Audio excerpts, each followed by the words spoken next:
January 15th, 1967, a monumental day in sports history. Two professional football leagues came together as one. The AFL champion Kansas City Chiefs, the NFL's Green Bay Packers. Heck, back then, the game wasn't even called the Super Bowl. Well, NFL Films has reconstructed the game, and we will show it to you in its entirety for the first time since it was broadcast 49 years ago. It was a game that seemed almost an afterthought, played in a stadium that was nearly half empty. But it launched a tradition that now stands as the world's biggest single-day sporting event. It featured 14 future Hall of Fame players and 2 Hall of Fame coaches. A game that ended the most bitter feud in football history. No one has seen the game in its entirety since the day it was played a half-century ago. Until now.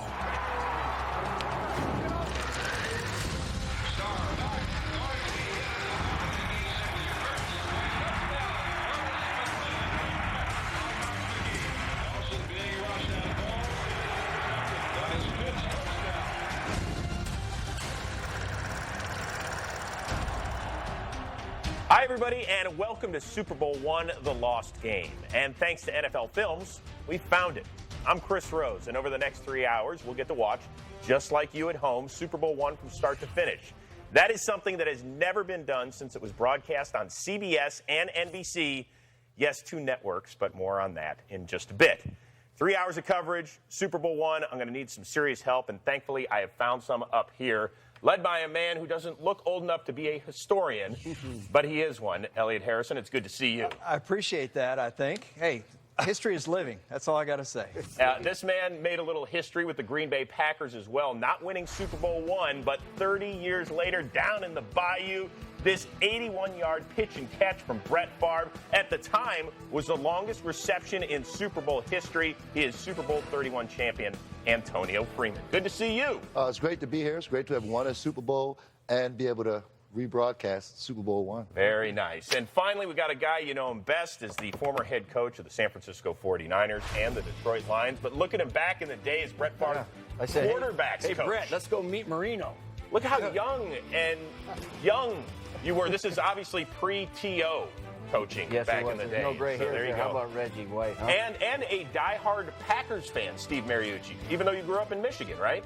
I grew up 100 miles north of Green Bay. Most people in Iron Mountain, Michigan are Packer fans. You would go to church on Sunday. You'd come home and eat an Italian feast. And then you'd watch the Green Bay Packers for the afternoon because there was no Monday night game, right, Antonio? Right. And then you'd go outside and play. And I was Bart Starr, Jimmy Taylor. That was back in the day. And to watch this game right now, oh, it's all coming back to me now. I was 11 years old when this game took place. It's going to be a whole lot of fun. Now, Antonio, I'm curious, what sort of connection did you have to the guys that played in Super Bowl I? Well, when I got drafted in '95, it was immediate. I mean, you could see those guys around the facilities showing up on game day, and they were definitely well aware. They made us aware of the championship caliber that we had to play up to. What about the history of this game? What are we going to be seeing? Because, first of all, kudos to NFL Films. This was like their holy grail. It's not like going down in your basement and putting together a 100-piece jigsaw puzzle. This took for years for them to put it together. What are we going to see? Well, you know, kind of what we just discussed in the open. I mean, no one has seen this game in 49 years, and that is exciting in and of itself. But these were really the 2 perfect teams, Chris, to take place in this game. I mean, Green Bay won the title in 65, 62, 61.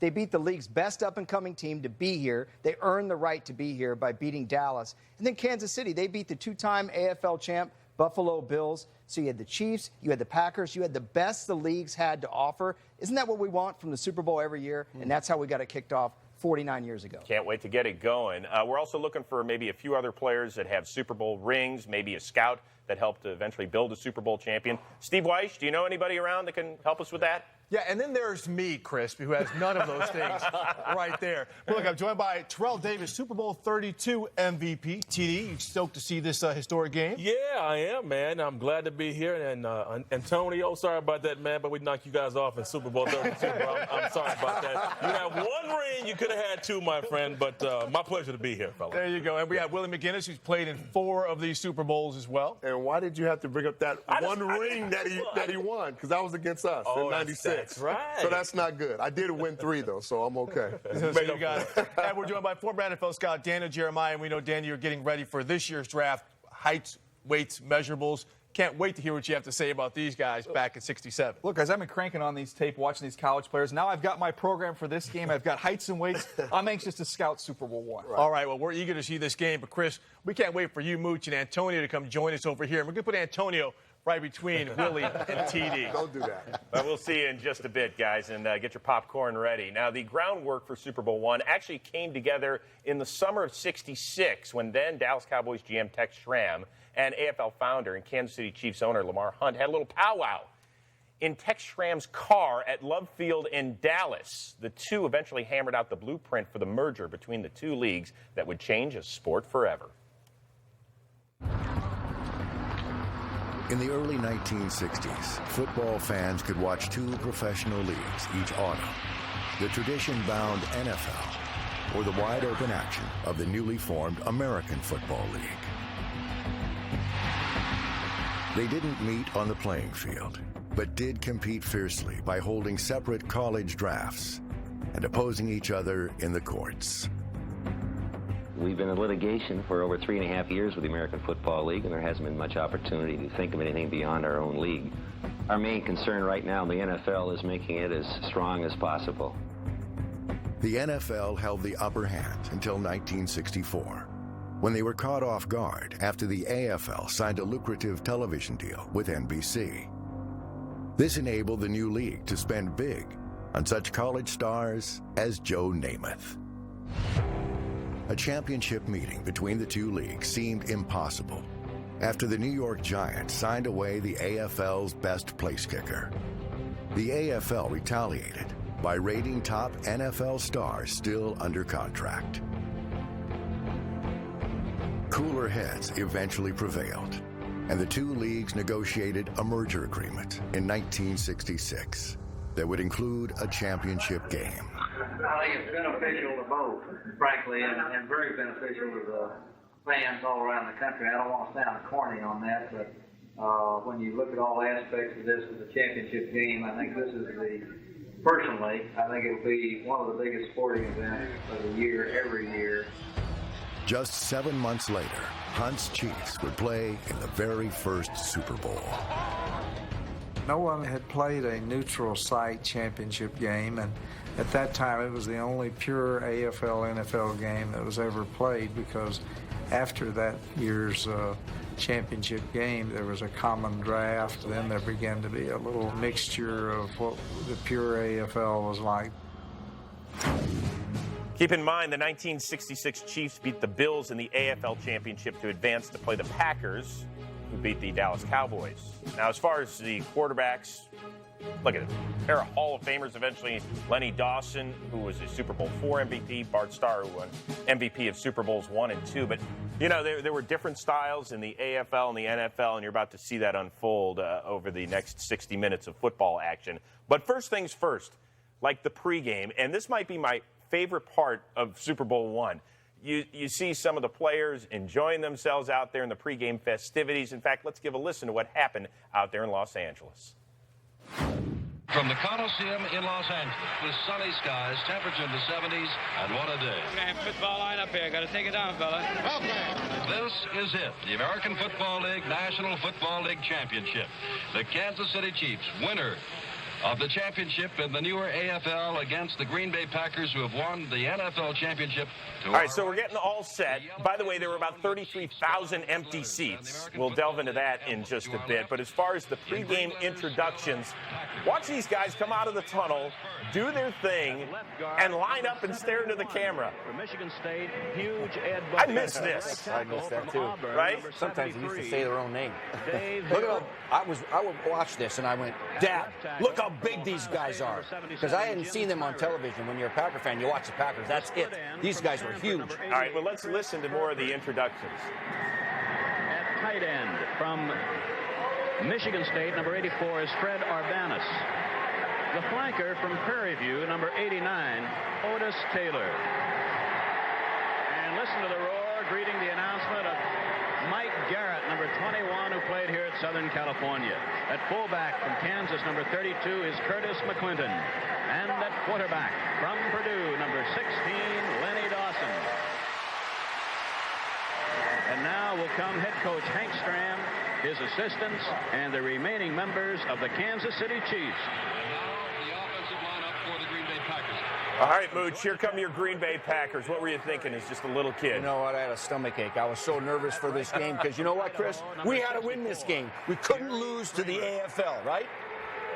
All right, let's listen to more of the introductions. Left guard from Valparaiso, number 63, Fred Fuzzy Thurston. The right tackle from SMU, number 75, Forrest Gregg. The left tackle from Indiana, number 76, captain of the offensive unit, Bob Skoronsky. The split end from Virginia Tech, from VPI, number 84, Carroll Dale. The tight end from Utah, number 81, Marv Fleming. The flanker from Colorado, number 86, Boyd Dowler. And Elijah Pitts, number 22 of Philander Smith, will start at running back. The other running back at fullback from LSU, number 31 is Jim Taylor, and the quarterback from Alabama, number 15 is Bart Starr.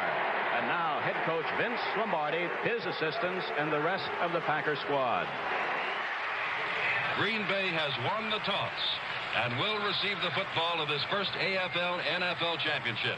Thousands of people here in the stands, and there are millions of people on television, and everyone looking, and all with speculation to see what kind of a game the Green Bay Packers are going to play today. Right? Right. I want you to be proud of your profession. It's a great profession. You be proud of this game, and you can do a great deal for football today. Great deal for all the players in the league and everything else. Go out there and play this ball game like I know you can play it. Let's go. Let's go. Get out there. Run out there. Some amazing stuff. Wow. Amazing. I want to bring the short sleeve shirt with the tie back. Vince Lombardi was sporting. Hey, not that just needs to to make a comeback. Elliot, not just the coaches had ties. The people in the stands were wearing ties and suits. Amazing. All right, coming up next, you'll get a chance to see how it all began. For the first time in 49 years, the historic game that would create one league, Chiefs-Packers, kickoff is coming your way. Also, hear from the stars of the game as well. The Pack's Hall of Famer, Willie Davis, is in the house to break down the action and get insights from the Chiefs Hall of Fame quarterback Lenny Dawson, their Heisman Trophy winning running back Mike Garrett, and the teammate they called the Hammer. Plus, two of the best football minds of all time faced off in the first Super Bowl. Hall of Fame coaches Hank Stram and Vince Lombardi. They get a chance to sound off as well. Everybody grabbing out there. Nobody tackling. 65 toss power trap. For 65 toss power trap, what does it look like? What the hell's going on out here? We got the first down. Here it is. Move it. Oh, hey, move it up a little bit. Come on out there. Put your shoulders in there. It was there, wasn't it? All right, watch it. Winning isn't everything, but it's the only thing. In our business, there is no second place.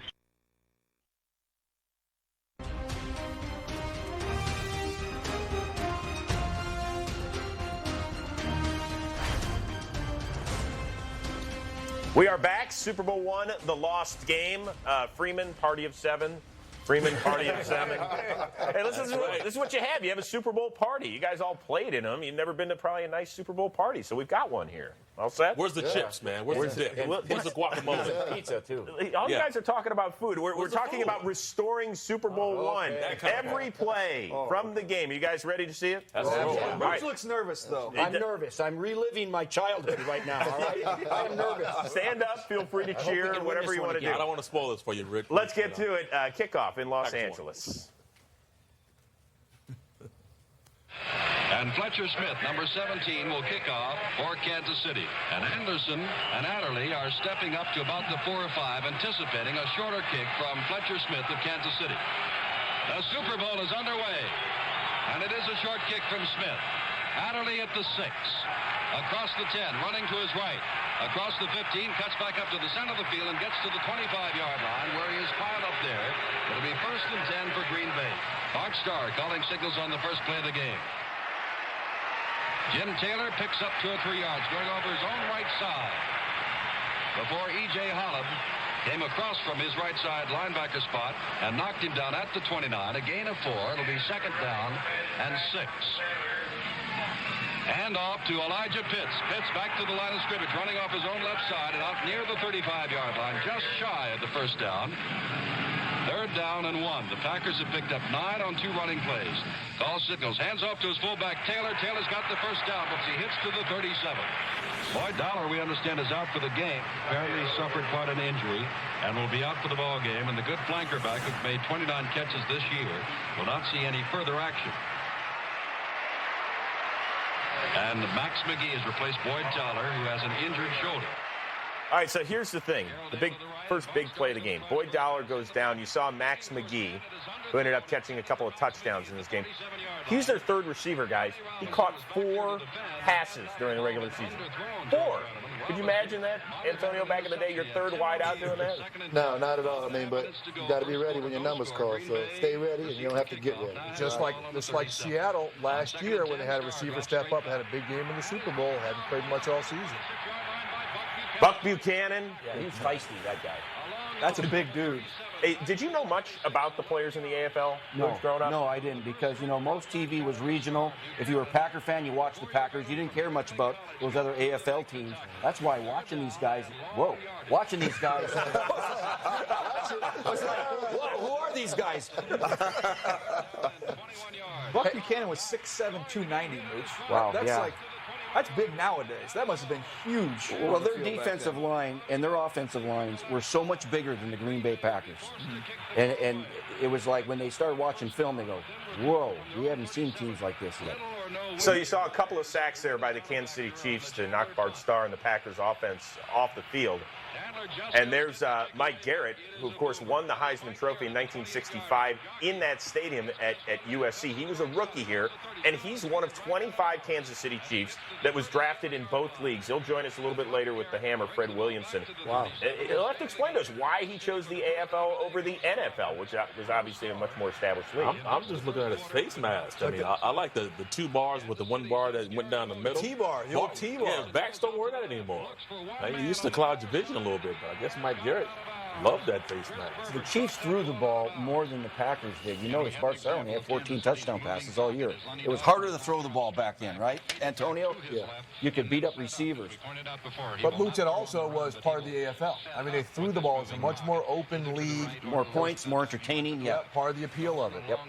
And that Packers offensive line was an athletic line, not a huge line, but they could move around well, and they like to run the football. Yeah, and they wanted to run the Packers sweep, so they're pulling guards all the time. They have to be athletic. Mooch, the average weight for the Packers offensive line, 244 pounds. I played outside linebacker at 265 pounds. So I was bigger than most of the linemen. Hey, but Willie, look at how these guys are blocking the defenders. The linemen can't extend their arms. Yeah, you can't grab. Right? I mean, it's just all chopping. They need to bring that back right now. Yeah.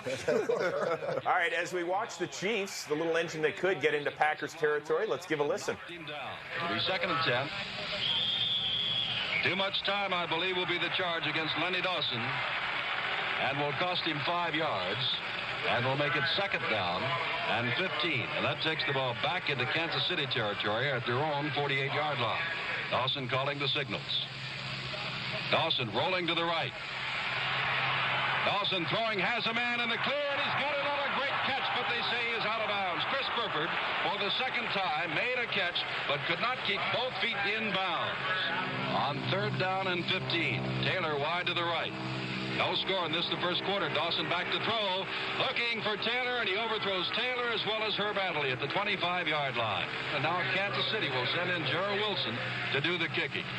Willie Wood and Donnie Anderson are within their 15, standing at about the 12. Wilson, with all the time in the world, drills one, driving Anderson back to the 5.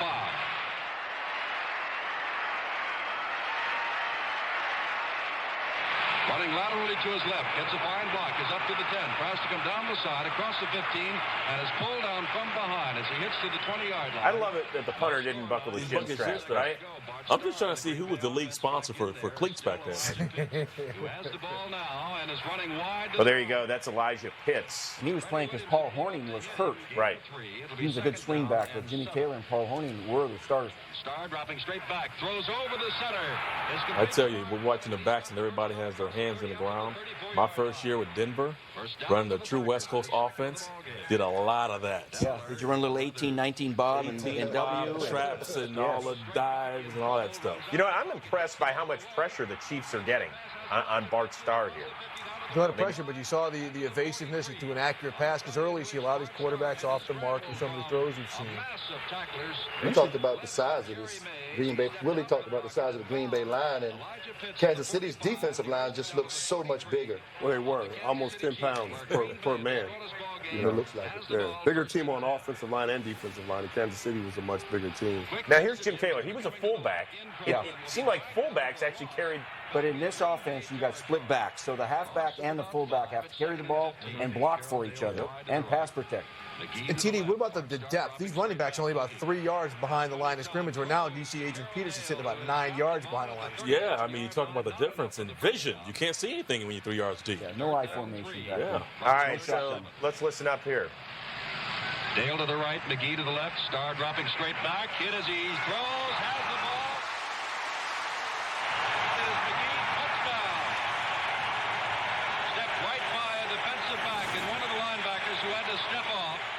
I was nailed by Buck Buchanan just as I let the ball go, and so the ball was a little bit behind Max. Actually, it was about 2 feet behind him. So help me God, it stuck.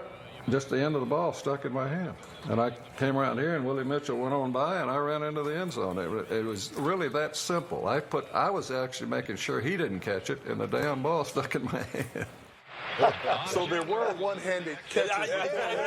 Odell Beckham before Odell Beckham. Okay, just making sure. Now, you guys all know about the story about Max McGee, right? Yes. Yep. Okay, where the night before the Super Bowl, he didn't think he was going to play. Yep.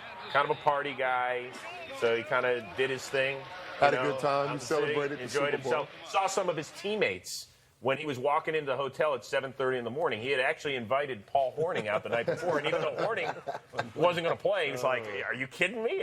We got Lombardi up there. He's finding guys $5,000. I'm not going out." And back then, that was probably that whole paycheck. $5,000, yeah, that was a year's salary. Now, you guys, I just want to make sure you guys all made curfew the night before the big game, right? Yes. Oh, absolutely. Yes. Willie? I did. Yes, My absolutely. roommate didn't.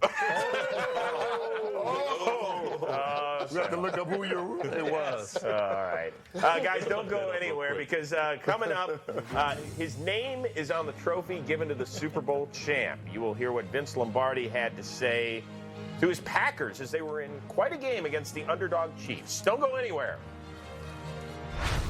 What the hell's going on out here? Come on out there, put your shoulders in there. If you look at this play, what we're trying to get is a seal here and a seal here. What are you doing out there? Come on, let's get a little rush out there. Come on out there, put your shoulders in there. Let's get a little pass rush out there. For the love of Pete.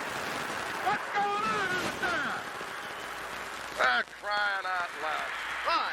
Why, oh, boy? Why, we missed tackles. Why do we miss? Put your shoulders in that tackle. They got a hold of him now, boys. Come on, tighten up out there. Green, don't let him get out of there. Some good stuff. They'll be handing out the Lombardi Trophy once again this year in Santa Clara for Super Bowl 50. And once again, we are bringing you the reconstruction of Super Bowl I. It's the first time since the day it was broadcast, January 15th, 1967, that you can see it in its entirety. Don Chandler will kick it off. 6 minutes, 4 seconds to go here in the first quarter. The Packers have scored first on How about the straight-on kick? Well, that lasted until the mid-'80s. Mark Mosley was one of the last ones. Jerry Corrick was a straight-on kicker for the Cleveland Browns. But there's Mike Garrett. He's going to join us a little bit later in the show. One of SC's finest. Did he talk about this game at all on SC? No. Not so much. Let this one go. We're talking about the one they won.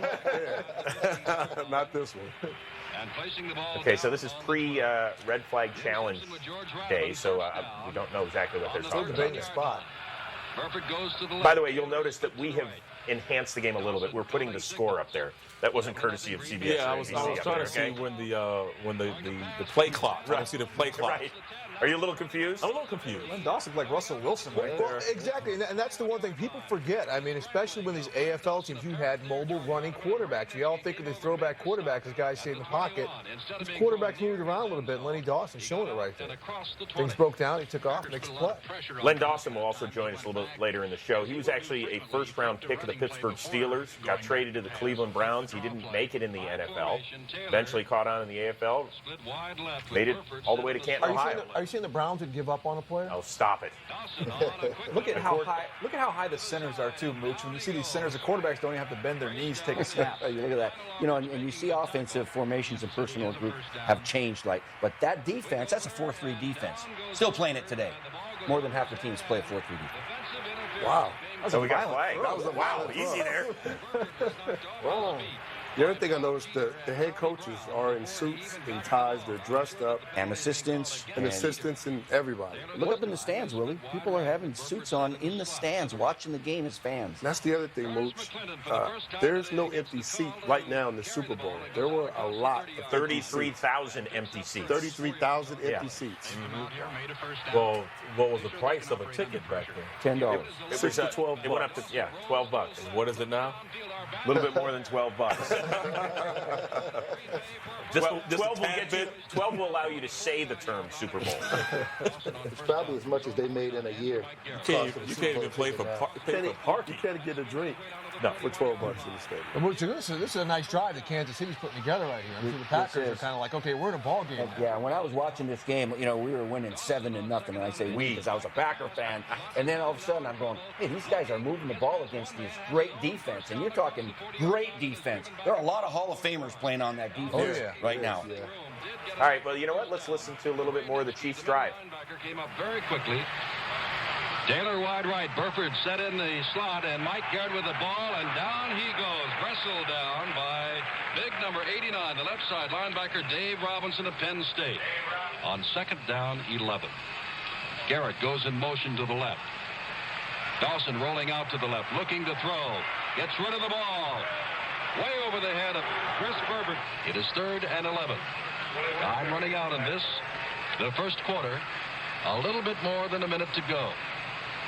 And Dawson is dropping straight back and looking and has his man, Carolyn, across the 35 down to the 33-yard line. It'll bring up a 4th down.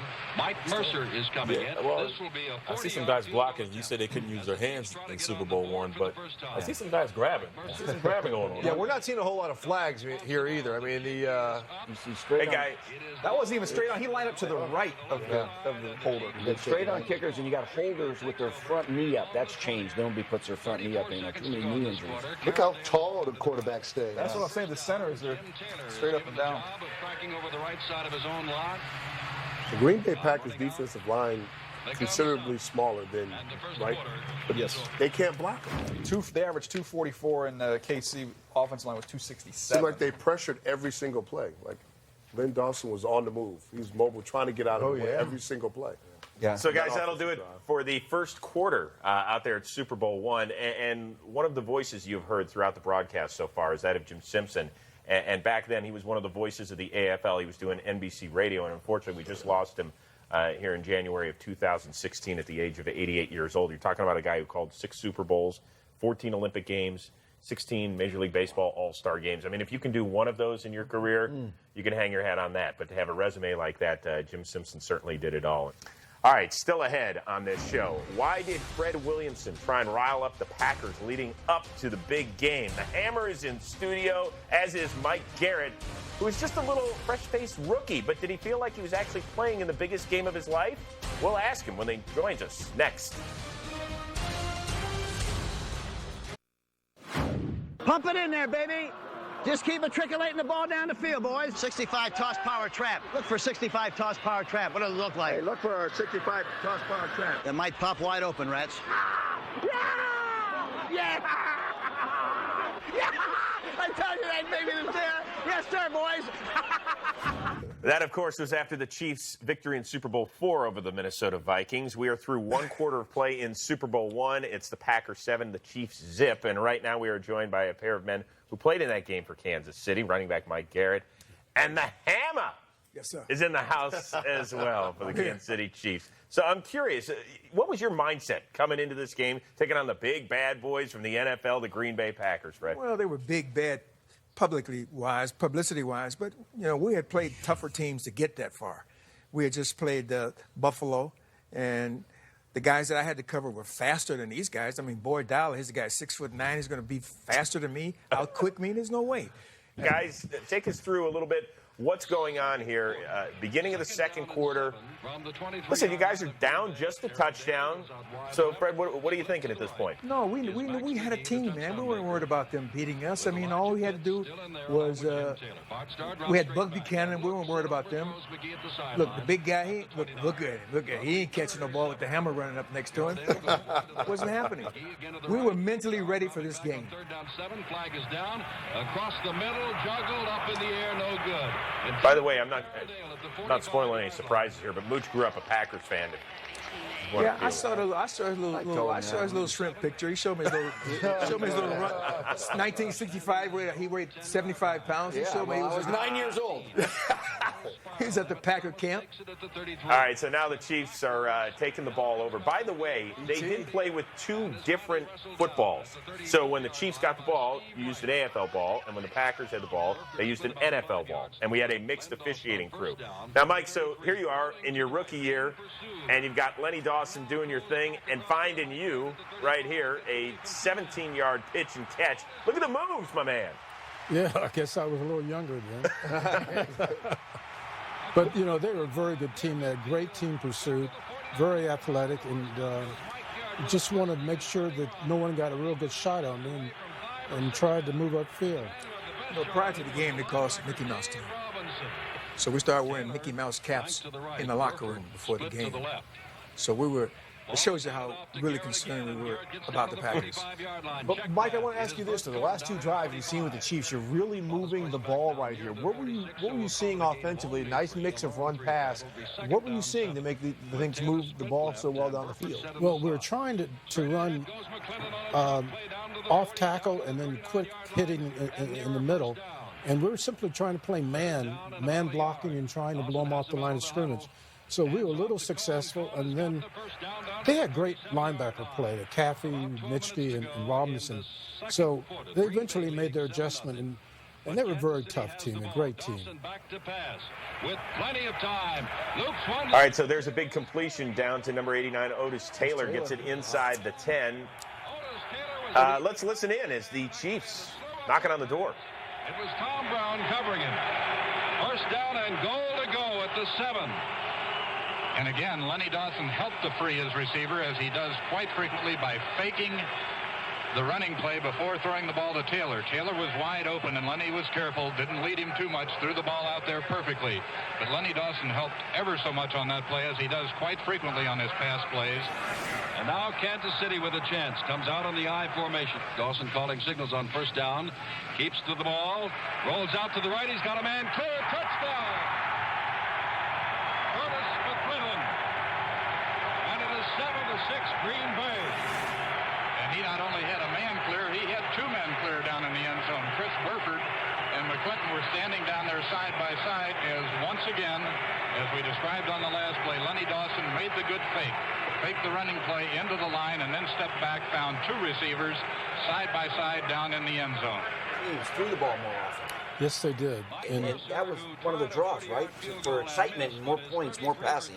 More passing and more diversity on offense, so you really couldn't zero in on us. And we played the I formation because that's what we run at the USC when I was there, but we used it as a passing offense too.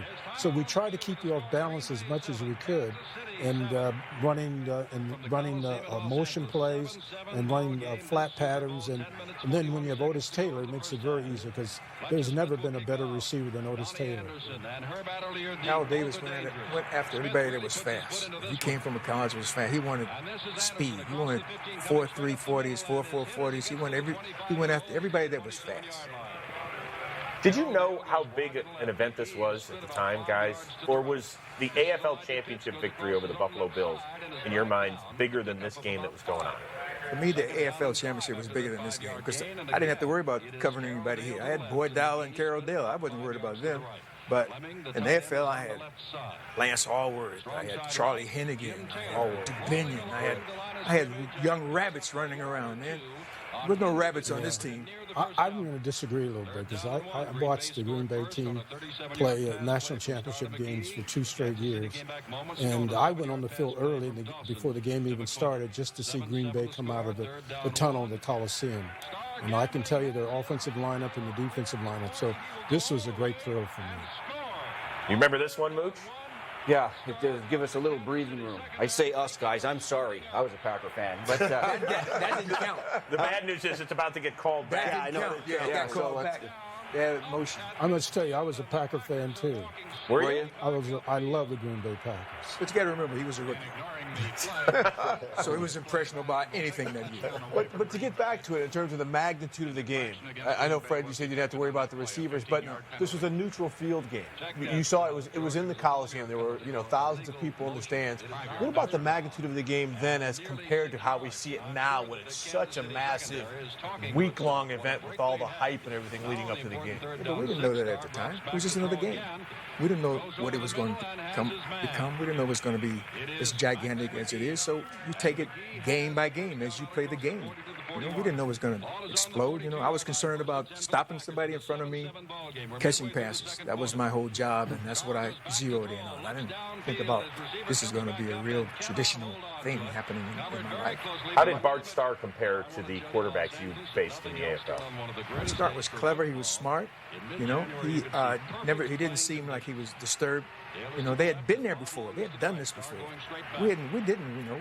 We worked hard to get here. So Bart Starr was in control of Bart Starr. Did you feel pressure for your league to finally match up against that other NFL league and let's see how close we are to these guys? Was there pressure that way for you? I did. I was, like I said, I was a big NFL fan. I grew up in L.A., watched the Rams, so I knew Green Bay inside and out. They were a great team, and it was a great honor to play them.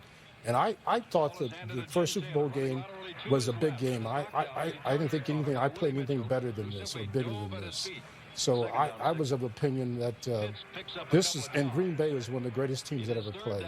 So to say we played that game and we didn't recognize the importance of it, I think that's an understatement. So they had won 3 championships prior to this. And they also beat the Giants for the NFL championship. They were big time, and they had around 6 or 7 or 8 guys who were all pro. This is a big time team.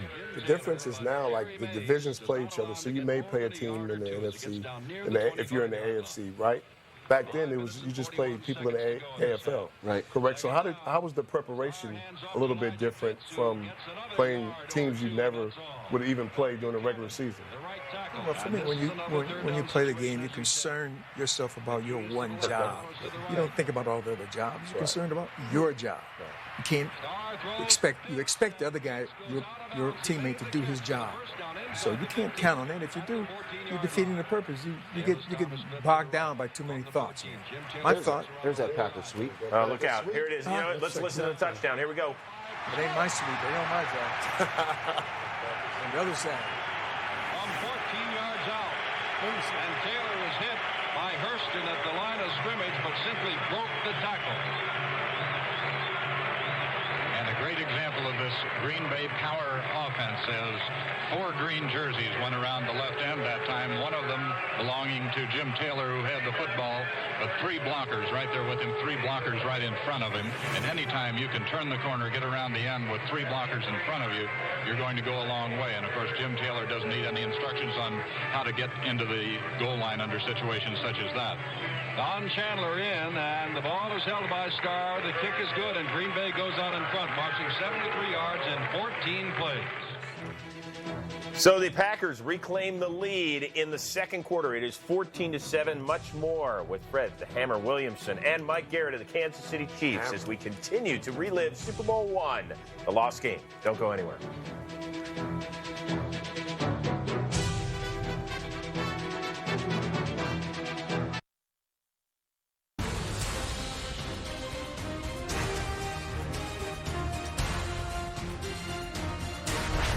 Packers have just scored to take a 14-7 lead over the Kansas City Chiefs in Super Bowl I, the lost game, which NFL Films has thankfully restored. We want to thank the Hammer, Fred Williamson, and Mike Garrett for hanging out once again. Guys, let's check out the last few minutes of the first half there in L.A. 4.5 minutes to go in the first half. Chandler is ready to kick off. It is Cone and Garrett who are deep.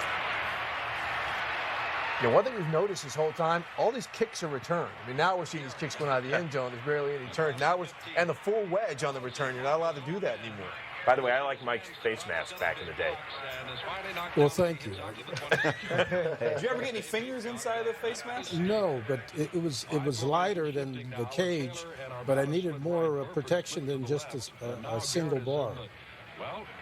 Mike, at this point in the game, you know, you're seeing the score offensively in that huddle or on the sideline. What were you guys thinking, knowing you're getting ready to go into halftime? Well, offensively, we were just simply trying to get a bearing here. They just scored, and we were trying to come back. And we've had a tough time because they were penetrating, putting pressure on Lenny, and we just wanted to run a consistent offense to keep the defense off the field so we can have a chance in the second half. When you were game planning for these guys, so many great players on that Packer defense, how did you feel you could move the ball? What did you feel you had to do going in? We really weren't sure. Yeah. We really weren't sure because they were really quick and athletic, and we were just picking at them a little bit at a time. And when you have Otis Taylor and Fred Urbanus and Gloucester Richardson, we were simply trying to peck and keep them honest, trying to get a trend, trying to figure out what we're going to do with them. But we really never had a handle on them. 2 minutes and 20 seconds to go. Dawson fakes the handoff. Back, looking, has Burford. That's a nice catch. And Chris was a great receiver. They are getting so much penetration with this Green Bay Packer defensive line. Every time he's dropping back, his green jerseys. Their bodies there. Exactly. Clinton and Garrett in the back. Case in point. He was huge, by the way, wasn't he? Who's that? Clinton? Yeah, Curtis was around 6 foot, 225, 230, and that was good size in those days. There you go, Mike, on that screen with that T-bar. That away. I was trying to survive, guys. Just trying to survive. Kansas City has a couple of timeouts left. It was a good game. All right, so the Chiefs are settling for 3 here, and they'll connect. And then here's one of the interesting sidebars. This is Tom Pratt, an assistant on the Kansas City Chiefs. We were feeling like, hey, we go in at halftime now, and all of a sudden, hey, we can win this game. And I think that attitude was something that we weren't quite sure of as the game started, but as the game progressed, we started to feel better about ourselves and feel better about our chances of winning it. And almost a half century later, still coaching. Still coaching with the Arizona Cardinals. He was a great coach then, and he was a great coach now. Near the 30-yard line. So we have now reached halftime, and it is 14-10. You guys are right in this thing. It was a good game. To that time until Lenny had the misfortune of throwing an interception, we were in the game. Yeah. We were mentally in the game. We knew we could win the game because we had good players. We just knew we could win. I thought the national audience was probably feeling like I felt watching this game. Like, well, these guys are better than everybody expected. What a game we have. It's not supposed to be this close. Yeah.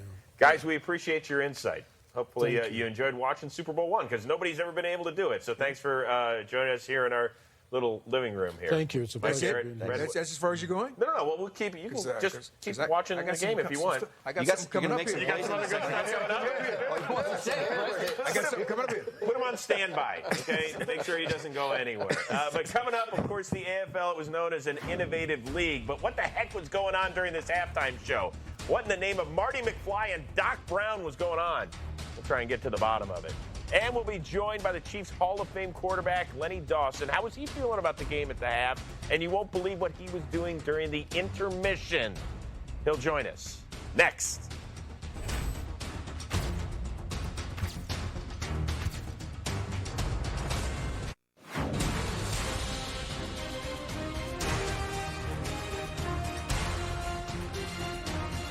Coliseum in Los Angeles. The American Football League National Football League Championship. Star dropping straight back. Hit as he throws. Has the ball. It is McGee. Touchdown. It's a 37-yard touchdown play. Dawson calling signals on first down.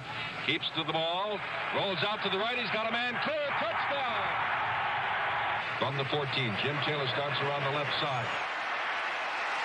Steps back inside the 10-5. Score! So we are 30 minutes through Super Bowl I, the lost game. The Chiefs actually outgained the Packers in the first half, and they're down just 14-10 at the break in a game that a lot of people thought the Chiefs would be demolished after the first 30 minutes. So we are at halftime. I'm Chris Rose. I got Elliot Harrison. I've got two-time Super Bowl champion Terrell Davis. Steve Mariucci, Packers fan here as well. A lot to chew on in the first half. Everything from the size of the players to the way they dressed to the fact that they used two different footballs. What caught your eye? Well, we talk about how much pro football is different. Is it really? Is it really? I mean, watching that game, I saw a lot of things that I think are really similar to today's game. And I'm sitting there with you, TD. We're watching over here. Chiefs are, first and goal. What do? They go play action, so they don't telegraph that they're going to have to run the ball every down. How is that any different than what we see 49 years later in the Chiefs offense? Hank Stram, an innovator. You saw that Len Dawson moved the launch point. Get him out there moving. We see that all the time right now as well. You know, what I noticed was that you have the fullback and the halfback. Mooch, this is 1995 with the Broncos, a true West Coast offense. Halfback blocking for the fullback blocking for the halfback. Both backs are interchangeable. That's what I noticed they were doing in this game. Phenomenal, though. Those backs were getting a lot of yards. But, again, hand in the ground. Nobody's 5 or 7 yards deep in the backfield. Everybody's 5 yards or 3 yards close to the line of scrimmage. That was interesting to see. Yeah, you had receivers and running backs with hand on the ground, some of them with one single bar, right, and running all that stuff, split back offense. But what really interests me is the touchdown catch. Let's go to it because Boyd Dowler got hurt in the third game. And watch the pass protection by Jimmy Taylor playing fullback up on top. He comes all the way across to protect for Bart Starr. And Max McGee, the unlikely hero who had 4 catches all season, beats Willie Mitchell for a 37-yard touchdown. And the Packers take the lead 7-0. I was excited about that, Chris. Did you just give us like almost an XO of a play that happened in 1967? That's awesome. That's awesome. That's good work. Good work.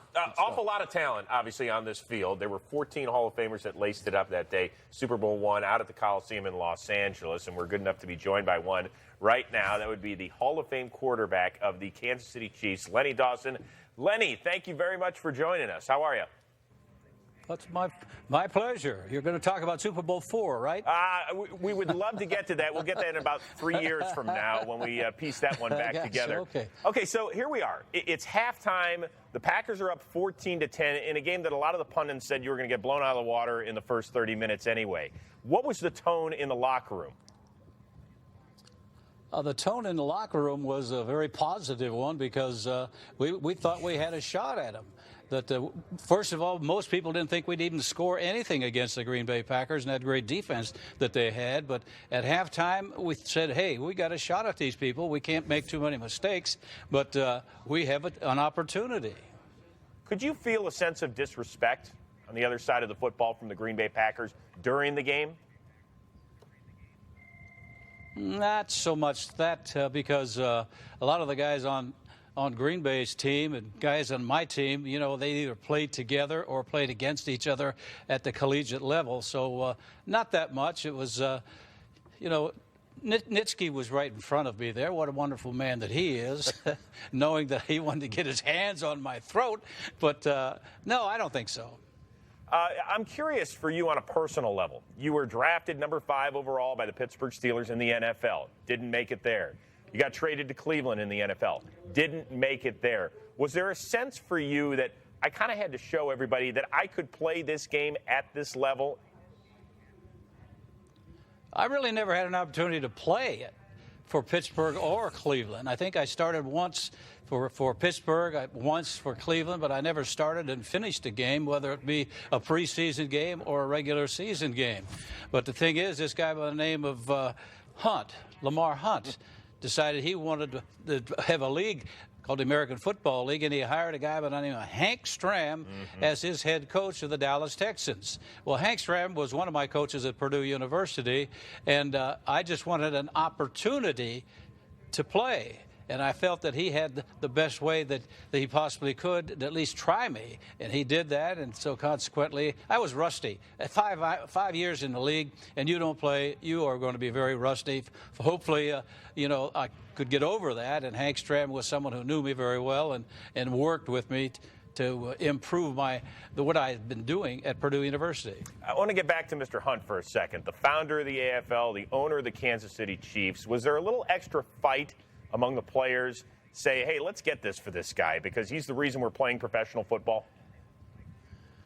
You have a very good point there because look at me. They threw me out of the National Football League. Just let me, because I asked Paul Brown to put me on waivers. And they did that in June, and generally June was a month that the assistant coaches took off before the season gets underway, and a lot of the teams didn't know I was on waivers. So consequently, I went through freely so I could sign with any team that I wanted. And fortunately, Lamar Hunt had formed the league, and we were all very grateful for the opportunity to play professional football. And so, yes, I'm very grateful for that.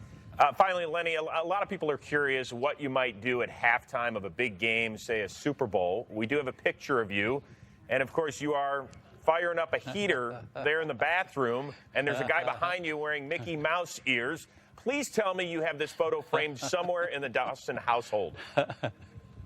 Oh, definitely. I think it's in the attic, someplace where it's hard to find. But yes, I have seen that photograph of me smoking. Thank goodness I gave up smoking years and years ago. But yeah, that's been the talk not only around Kansas City but all across the country. Len Dawson, we appreciate. Evidently, you guys found out. Yeah, sorry about that. We've got a pretty good research department around here at NFL Network. We appreciate the time. We promise you.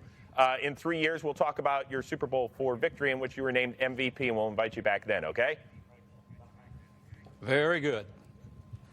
Classy gentleman, Lenny Dawson, the Pro Football Hall of Famer. It just looked like the quarterbacks in the AFL had so much fun back then, right? Well, they were throwing it. They were very innovative with their offenses, a little different than the NFL. And I think the NFL eventually went a little bit towards that. You know what? I don't want to date you or anything and say that you're old. But I am curious, when it came to musical acts in 1967, how many of these albums did you have back in the day, or at least artist albums? You ready? Yeah. Okay, here we go. Top 5 musical acts of January 1967. You had to have had something from the Beatles. She Loves You, yeah. The Monkees? Yeah, I guess. The Rolling Stones? Yeah, the Rolling Stones, yes. Okay. Aretha Franklin, yes. And the Supremes? Oh, my God. Diana Ross, come on. You had it all, didn't you? Yeah, I still listen to every one of them. Okay. Well, this So year do you, at TD. halftime, we've got Coldplay. Wasn't born then, but yeah. What they have at Super Bowl one, they had 300 pigeons being released. And marching bands from the University of Arizona and Grambling State University. Oh, Grambling was there. Okay. So you got that going for you. Well, you notice this halftime show is during the daytime, too, by the way. Yeah. Good call on that. A little different than the way it is now. I think those pigeons' grandchildren are still at USC games, guys. Just saying. Pigeons. There was one other thing there as well. What? We've got the hydrogen peroxide propelled Bell Rocket Airmen. Now, do you remember what those things were? Look at that. Do you remember that? Hey, it wasn't much later than this that we went to the moon, okay? So that was the era. I mean, do you remember seeing that during the game or Absolutely. no? You probably took, yeah. You do remember that? I remember. I'm going, what in the heck is that? How about Lenny smoking on that, man? Yeah. You should have asked for that for Christmas. I would have loved to see little Moochie taking that around Iron City, Michigan up there. Mountain. Well, sorry, Iron Mountain. My apologies. So there you go. We've come a long way, haven't we, since the 10,000 balloons, the 300 pigeons, and some guy flying around in a spacesuit. Huh? I think we should bring that back. We need some the guy spacesuit flying back. around. Yeah, we need that back in San Francisco. Dude, the Twitterverse would be set on fire if that happened. All right, still to come. We have got the second half kickoff. It'll have you doing a double take. See something that has never happened again in the history of the big game. Plus, Packers Super Bowl I teammates join us to break down the monumental game that led to the beginning of an era in pro football. Stick around.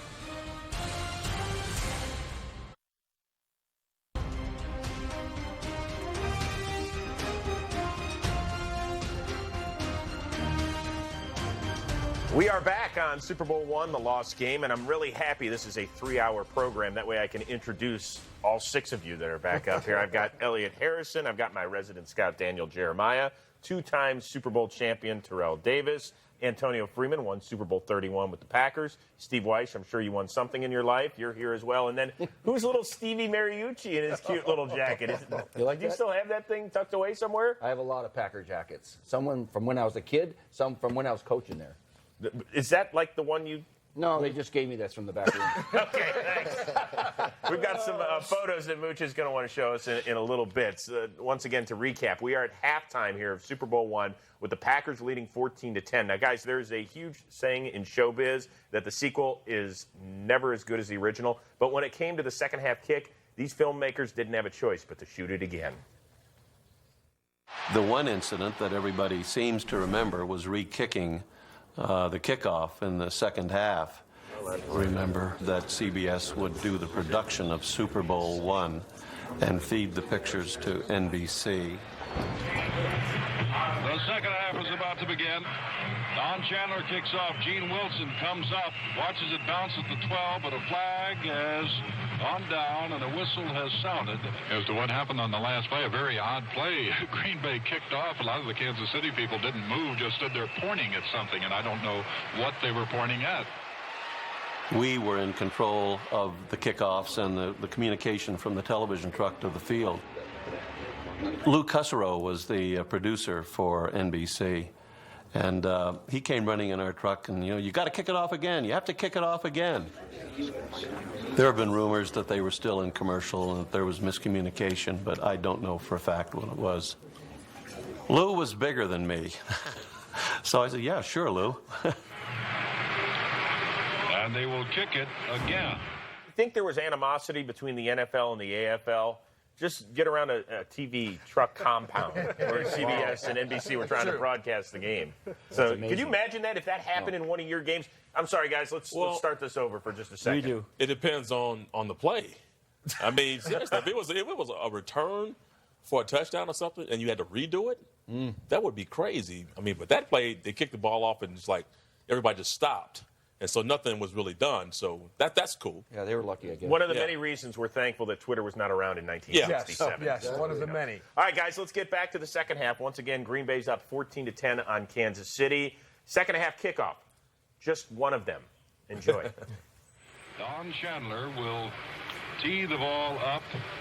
Now, Mooch, do you remember being a little bit nervous as you were watching there in Michigan? Yeah, because 14-10 wasn't what everybody expected, and all of a sudden they have the ball again. So I just thought this great Packer defense would shut these guys down, but you know what? Kansas City had 144 yards passing in the first half. Yeah, they're kicking from what yard line? Well, they're kicking from the 35. I mean, same spot, but their kickers aren't taking 8 steps and sidewinding it. They're going 3 steps and toe kicking it. I'm just saying because you got the end zone with the goalpost in there, and no one's returning the kicks from the end zone. Hey, Antonio, I know you're a Packer through and through, and I get that.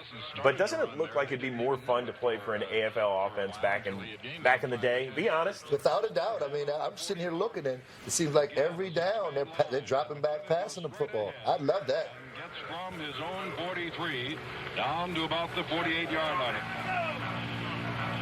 CD, could you have played with your jersey going down below your elbows like these guys are playing? Like the long sleeves? Of course. And once again, we want to thank NFL Films for restoring Super Bowl I. This is the first time we're seeing it since it aired January 15th, 1967 on both CBS and NBC. And here's a big pickoff by Willie Wood. Let's give a listen here. Only one man can get him at the 10 and drags him down at the 4-yard line. A big break. Mike Garrett finally came from behind to get Willie Wood at the 4-yard line. And the defensive prowess of Green Bay, never more evident there. Dawson was pressured, threw out to the left and hung the ball up, and Wood cut in front of the receiver and carried the ball from midfield down to the 4. And one of the few times when we will see either one of these quarterbacks, Lenny Dawson or Bart Starr, do that. Jim Taylor, the setbacks, with Dale wide to the left. That is Pitts, touchdown on the first play, going off his own left side. races out in front by the score of 20-10. That's their biggest leading margin. Gerald Hedrick was taken out by one of those good offensive guards of Green Bay, Fuzzy Thurston, who led the way. And Vince Lombardi didn't feel they were getting enough pressure on Len Dawson, and their passing game was getting too many yards, so he said, we're going to start blitzing a little bit. The Packers didn't like to blitz. Vince Lombardi thought that they could get pressure with 4, which they always did, but they started blitzing a little bit in this second half, and on that Willie Wood interception, that was a blitz. And he took it back almost to the house, set up that touchdown. And we heard Len Dawson tell you, Chris, at halftime, they felt they were in the game. They just needed to not turn the ball over, make the big mistake. And this changed the entire complexion of the game. And Len Dawson didn't do this very much. He threw 10 interceptions the whole year, had 101 passer rating. And in 1966, 101 passer rating was astronomical. He didn't make the big mistake. It changed Super Bowl I. Yeah, it's bad anytime you start the second half with a turnover and then the opposing team capitalizes and scores on that. Put them in a bad situation. 21-10, Packers lead third quarter. I know they're smaller, but up front, Green Bay on both sides are much better than the Kansas City Chiefs in this football game. Yeah, and you can see now with these replays, you're seeing Ray Nitschke, number 66, middle linebacker. He's blitzing 3 snaps in a row, which is really unlike them. We just saw a big hit by Herb Adderley, number 26, on Otis Taylor, who actually had a touchdown in Super Bowl IV in the Chiefs' big win over the Minnesota Vikings. How good a player was Adderley? He was a great player at Michigan State, a tailback and a Hall of Fame corner for the Packers. You're talking about Willie Wood, safety right there, 24 from USC. Well, Herb he was Adderley. actually a quarterback at USC, and he was Willie, the first yeah. African-American quarterback in that conference. To the left, Taylor flanked to the right. The Chiefs You mentioned the trying to small come back defensive after line, but these Packers linebackers are pretty big. Ray Nitschke, Dave Robinson, those aren't small guys. by Dave any Robinson's stretch. a big, very big player, very athletic. You saw him drop a coverage a couple plays ago. Very good player. Nitschke was 6'3", 240. Robinson was 6'3", 245. Those are today NFL linebacker size. Here we go, the unbuckled chin strap on the punter. By the way, that was a huge miss for them on 3rd and 1. You're talking about being down 11 points, but you got to keep the drive going. Move the chains a little bit against a team like the Packers. Move the what? Move the what, Chris? Chains. No, come on. Oh, there aren't any. Move the sticks? Can we move the sticks? No, I get you on your podcast. There you go. Okay, I get it. That was a long walk. Sorry. I thought he was with me on that, Elliot. I'm sorry. Golly. If I ever got invited on that thing, maybe I'd remember it. Oh, wow. and gets out across the 35-yard line, still on his feet to the 37. So once again, Paul Hornung, eventually Hall of Famer, not playing in this game. So we saw a lot of Elijah Pitts, number 22. That would have been a penalty right there. There's like 9 penalties to the head. Shot to the head to the quarterback. Yeah, watch this. Getting any notes in your locker on that one? Oh, yeah, look at this. Oh. Bam. That's a penalty. That's 15 yards right there. And that's Buck Buchanan. I mean, this is a Hall of Famer. This is just a great. He was one of the giant players. He's Calais Campbell before Calais Exactly. Campbell. Great point. Well said, DJ. Like that. On second down, long yard. Players sure wore a lot of pads, though, didn't they? They A didn't lot of care arm about pads, being elbow pads. The hip Are you The neck Are you roll. questioning their manhood? No, No, it was that's just the way it mandatory. was. But the neck roll, I mean, the neck brace, I wore that back when I was a kid. They don't wear that. The neck rolls are gone. Yeah, the only thing that's less is the face mask. Jim Taylor, fullback, playing with one bar. Yeah. Chandler will kick from his own 37. Kansas City, I mean, they force another punt right here. They've got an opportunity. Garrett at the 90. You know, we mentioned, by the way, they're using 2 different footballs. So once the Chiefs take control, like after this punt return, then they get the AFL ball, which was a little different than the NFL ball. Could you imagine? Okay, it's like almost like Little League, like Pop Warner when we do that. You know, In the National Football League, when did they stop doing that, though? what? Where they We have play their with own one ball. football, other than the kicker ball, right? When did they stop doing that? Having 2 balls? I thought the quarterbacks had Each team has its own set of footballs. That team's got 12. They got 12. And the kickers have their own set of balls like that right there. But it's all And then- NFL. Yeah, they're all Not the like same the size and regulation. Yeah, exactly. Let's not get into Let's not And get you can into break What I them want to into get into right now And you don't is- deflate them. Hey, Moochie, can you take a little stroll down memory lane for us? Yeah, you know Because what? You Let me busted show out the you right photo here. album This for right us. here. I don't know if you can see it. Zoom in on that one. That's a 9-year-old Mooch with my sister Donna getting an autograph from the great Bart Starr. Awesome. And he was my hero. Which one Still are you? is. Is the I back have of the your- baseball cap on Okay, and the white thanks. T-shirt. Okay, Is this this is a training camp? This is at training camp. I went to 2 games in my life. We couldn't afford to go to any games, but we went down to watch them in training camp. Okay, and I'll show you another photo that you're going to like here because this one's interesting too.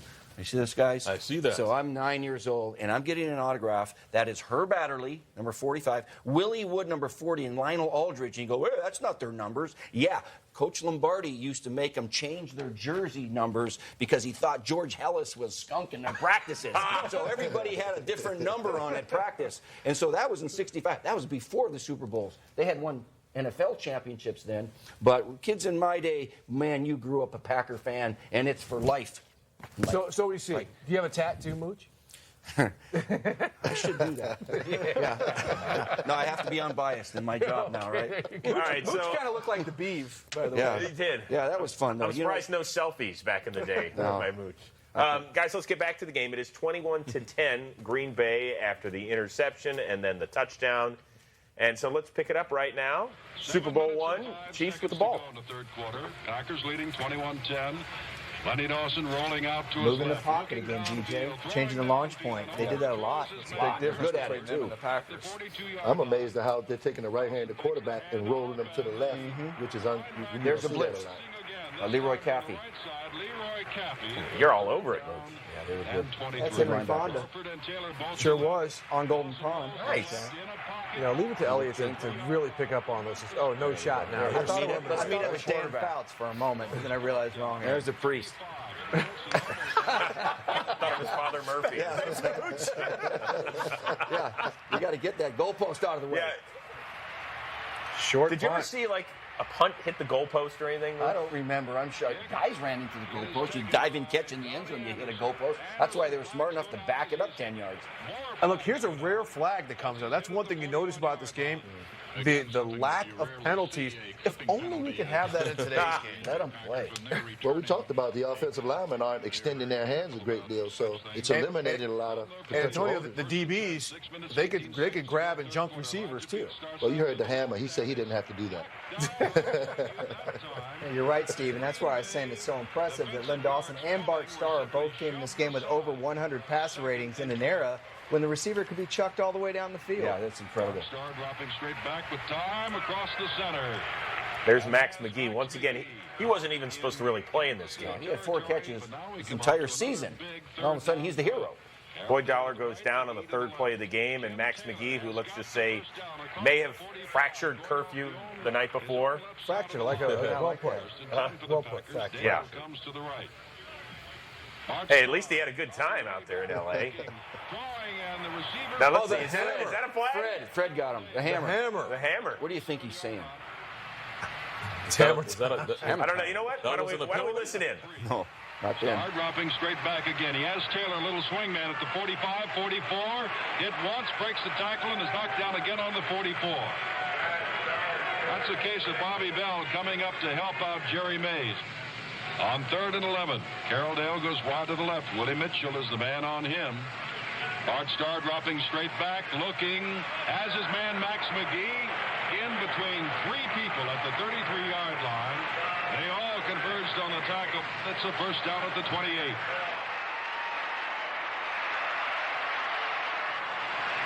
There is Jim Taylor trying to set up his line. Buck Buchanan, he throws him down. Uh-oh. This, I stood up right here. I was mad. Uh-oh. Taylor says nothing. Uh-oh.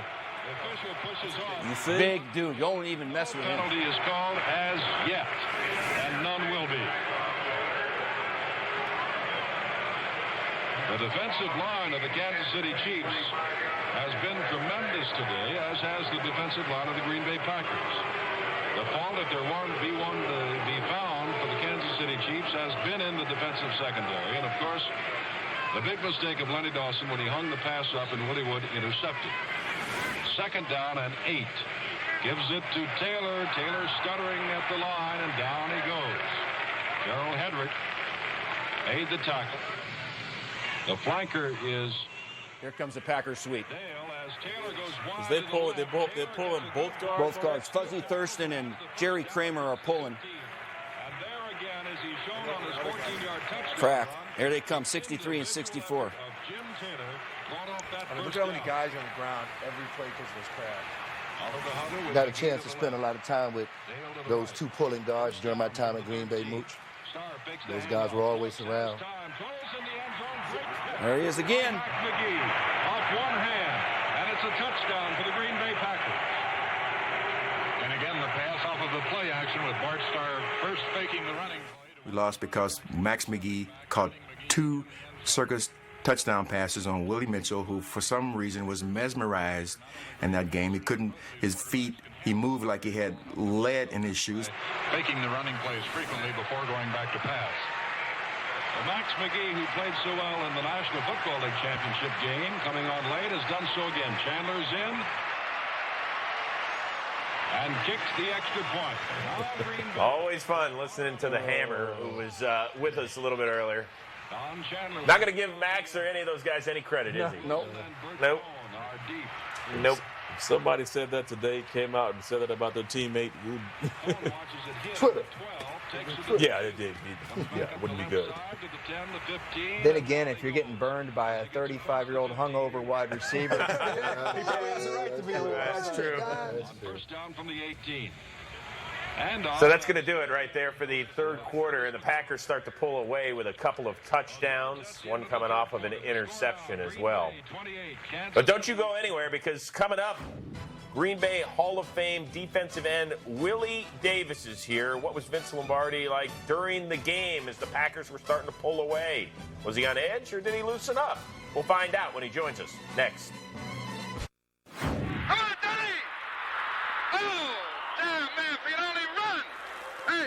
Hey, boy, tell them that first play is real good. They just missed a double team. Just grab it, everybody. Grab. Nobody tackle. Put your shoulders in there out there. What are they doing through the center of that line out there? Too much out there. Come on here. What is going on out there? We got no rush on him at all, Phil. None whatsoever. 17 Hall of Famers involved in Super Bowl I. That included both head coaches and the owner of the Kansas City Chiefs, Lamar Hunt. One man did not play in this game. That was Paul Hornung. But one man who definitely played and played well in this game is the man who joins us right now, Willie Davis, a Hall of Famer since 1981. Thank you so much for joining us. How are you? Thank you. All right, so we pick it up right now. It is 28-10 as we're getting ready to head to the fourth quarter out there in Super Bowl I. And I imagine at this point, are you a little exhausted after chasing after Lenny Dawson? The guy seems to be scrambling each and every play out there. Yeah, but we had a guy named Vince Lombardi that wouldn't let you recognize you were. I noticed that when we came back into this segment with a little Vince Lombardi out there, I saw you smiling. Is that because, well, I'm thankful I don't have to listen to that anymore, or does it bring back some good memories? Well, you know, it's interesting because there's probably not a day that goes by that I don't have some thought about Vince Lombardi, and he meant the world to me, and I can tell you that I had some anxious moments, but I wouldn't give them up for anything. Yeah. All right, so let's sit back and enjoy the fourth quarter of Super Bowl I. You guys have a 28-10 lead. And so let's check out what is going on here as the Kansas City Chiefs are trying to get back into this thing. Luke, did you have any classes like that we saw? No, I didn't. I should get some now. All right. How impressed were you with the Chiefs? We were very impressed with the Chiefs on the basis that they had their players that, as Coach told us many times, you look at the college all-stars and everything else, and there were many Chiefs on it. For the Chiefs, and they've got to pull off this first down and give the ball up again. And there's Lenny Dawson once again doing his best to keep the play alive. You almost got him, Willie. Willie, when you're in this situation right now where you know they're probably going to have to throw it, you've got them in a situation where they're on their heels. What were you feeling? What were your defense thinking? Like, we got them right where we want them? Yeah, I would say that was the thing. The second half, it was interesting because there were moments when you started to feel, yeah, we're supposed to beat these guys. Send Carroll Dale to the right. Starr hands and now the Packers starting to run a little clock here with Jim Taylor. At this point in the game, you probably felt like it was well within your grasp. Could you feel, because Lombardi, there are these stories about him that all week he was super intense, even for him. Could you see him start to relax a little bit at this point and enjoy the moment? We did. We did. You know, it was interesting because I remember he said at halftime to us, he said, one of the things I want you to know, you played 30 minutes of football and you're still not, you're not in bad shape. He said, but I want you to now go and play 30 minutes of Packer football and let's see what the Chiefs will, how they'll handle that. Willie, did you guys feel pressure that you had to win this for the National Football League? Oh, yeah, no question. That was probably the biggest pressure of all, is that you could walk in here and you could play a good game and even lose this thing. But there was just no way we could have felt anything but total defeat on any victory. We just saw an interception by Willie Mitchell and then a big throw from Len Dawson to Curtis McClinton. Great diving catch by the fullback over the middle. And now TD and Antonio Freeman. At this point, I'm kind of interested to see what a hurry-up offense looked like back in the day. Probably very chaotic. You know, this is the time where you need to run a hurry-up offense, and there's no sign of a hurry-up offense. Actually, this is the first time we talked about a deep ball. Yeah. We saw somebody throw a deep ball past 30 yards. And what I noticed the play before this, Otis Taylor was standing up as a receiver. Everybody else has been down. Heck, when I got to the 49ers, Jerry Rice was down with his hand on the ground. So they were pretty darn advanced in terms of their offense. There you go. Can't do that anymore. Yeah, you can't do that anymore, Willie. You can't do that. No. It looked like you gave him the business a little bit there at the end of the sack. I mean, drove him in the ground. Willie, how different from how you played the defensive end position to the guys who are playing it now? How different is it from when you played to some of these guys who are currently playing now? Is it even different? Well, you know, it's interesting because it's not a lot of difference, but I think guys today, you got guys with great ability, speed, and everything else. Maybe more good guys, maybe even they had when we were playing. Now, you guys didn't alternate with 4 other defensive linemen. You stayed in the game, didn't you? Absolutely. I mean, I guess from Mike, you got the spin technique, you got the rip technique, you got all these techniques that these guys have now. I don't see a lot of guys doing spin moves on the defensive line here. First down from the 44, Star straight back, looking to throw, and McGee is on. There he is again. Yeah, there's Max. And somewhere the hammer's saying, well, it's no good. And that's really the backbreaker here, Chris, because you saw that the Chiefs got the interception, as you pointed to. They got a couple big completions. They're around midfield. It's 28-10. Plenty of time left in the fourth quarter. And when they got stopped and had to punt, and the Packers drove down the field, this pretty much sealed the deal. Well, let's listen in as the Packers are driving. Taylor, who goes straight ahead, but not for much. Little or no gain, perhaps a half a yard. We'll call it still second down and about 10. Star back, looking to throw, throwing out to the left, and has Carroll Dale at the 12-yard line. Knocked down there by Willie Mitchell. Third down and 3 from the 11-yard line. Fleming is on the right side. Star hands to Pitts.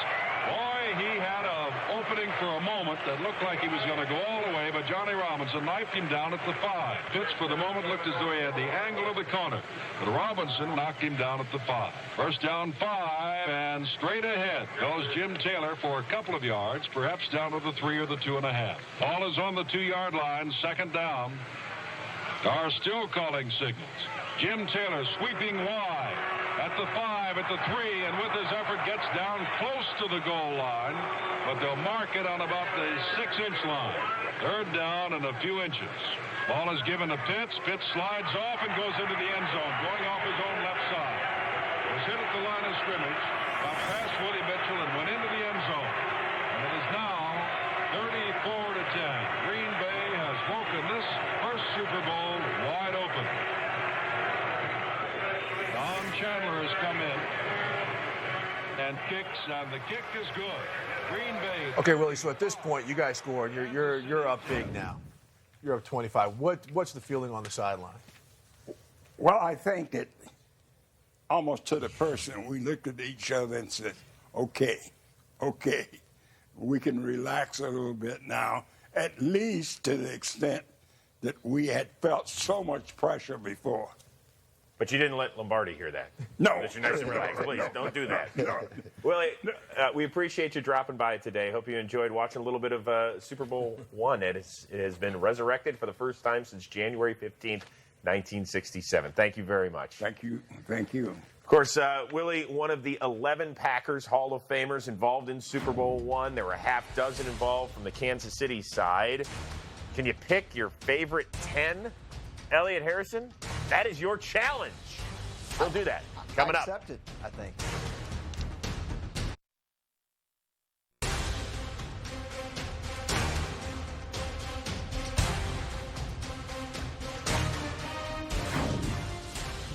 We are back on Super Bowl I, the lost game. Green Bay has just scored to make it a 35-10 lead with 6 and change to go. And somewhere up there in Michigan, little Stevie Mariucci is like, yay, hooray.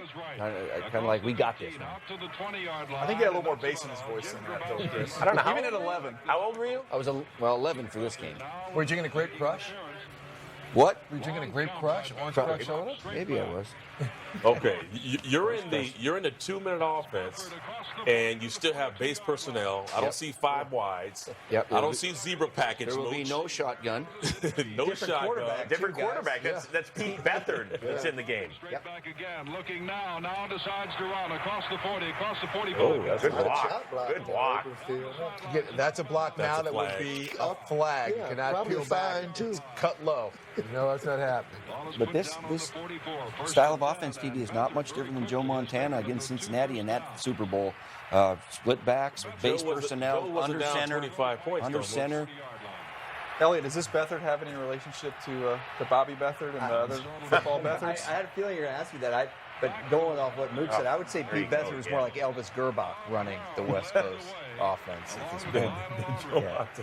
Well, look at the pressure. I know you love Dave Robinson, the way he used to just come right after people. Now they're coming with their front four. By the way, could you imagine staring across the line and seeing Nitschke? Could you imagine that? No, he's a scary dude. I know you guys, TD and Tony, you guys are never afraid of anybody, but if Never you look afraid, up and, never and afraid. see a guy like number 66 across from you, I'd go for his legs.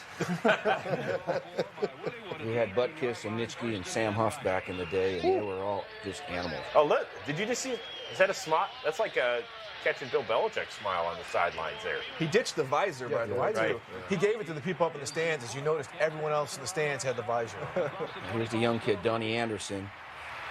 Do you know what he's listed on the roster as? Kick returner. That's what he's listed as. That's what he did for the first 3 quarters. There's Mike Garrett, who joined us earlier. And off through Jim Grabowski. Grabowski and Donnie Anderson. All right, let's give a listen to what's happening late in the game. Less than 4 minutes to go now. Zeke Burtkowski calling signals.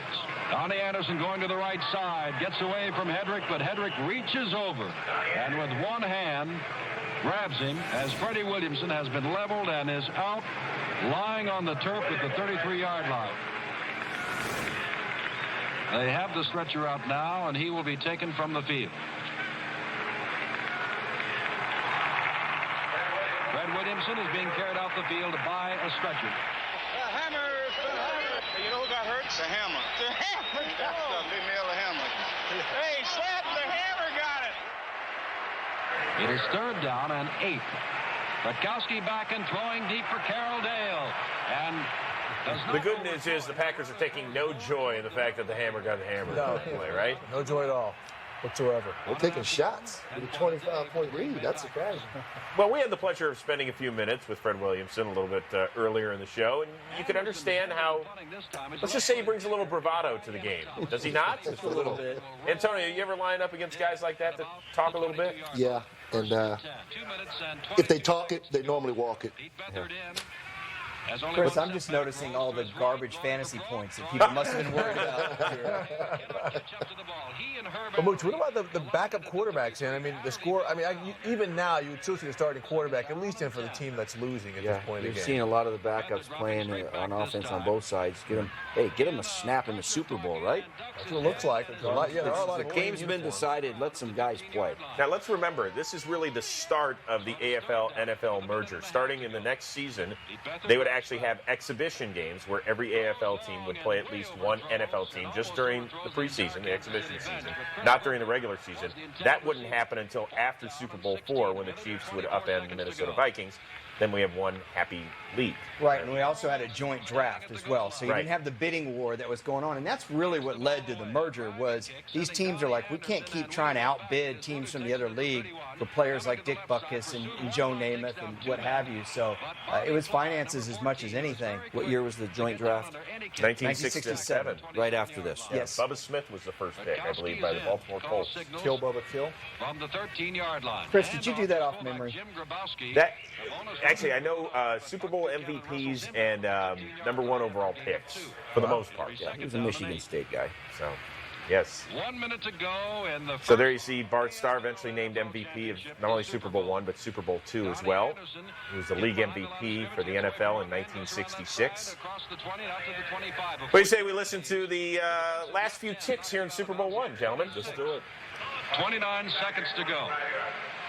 Rutkowski hands to Anderson. Anderson trying to find running room, gets across the line of scrimmage to 25, and E.J. Hollop tackles him from behind. The clock is running with 20 seconds to go. 10 seconds to go. The Packers standing around, not willing to get off another play necessarily. The Kansas City Chiefs are willing to walk to the sideline. That's the end of the game with the final score. Green Bay 35 and Kansas City 10. And, of course, this game meant so much.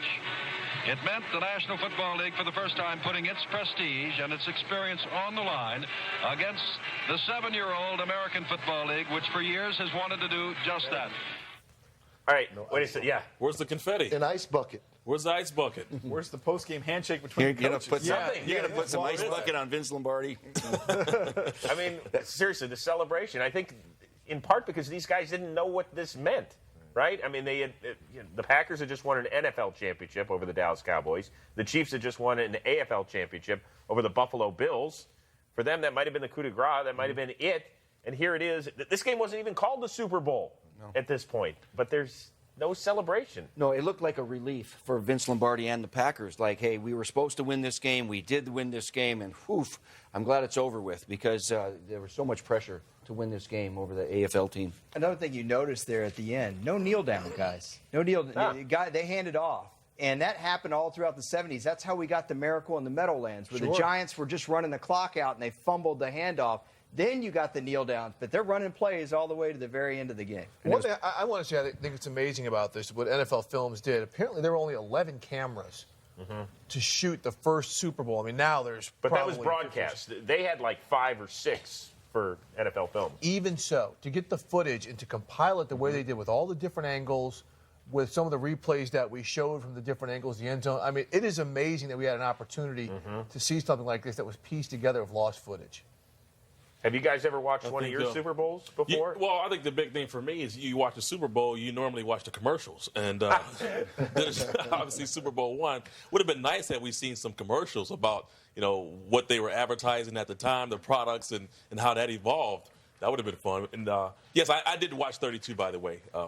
Super Bowl 32. Sorry. Yeah, those commercials were a little cheap cheaper back then. Yes, I think they were. Yeah. I think they were. I would have liked to see the 67 GTO, commercial. That would have been sweet. So what caught your eye, guys, in terms of how different the game is now a half century later, DJ? To me, it's what's the same, and that was really blocking and tackling, and that's what you saw the Green Bay Packers do better than the Kansas City Chiefs all the way back then. The same things that won that game, the same things that win football games today. So that was fun to watch.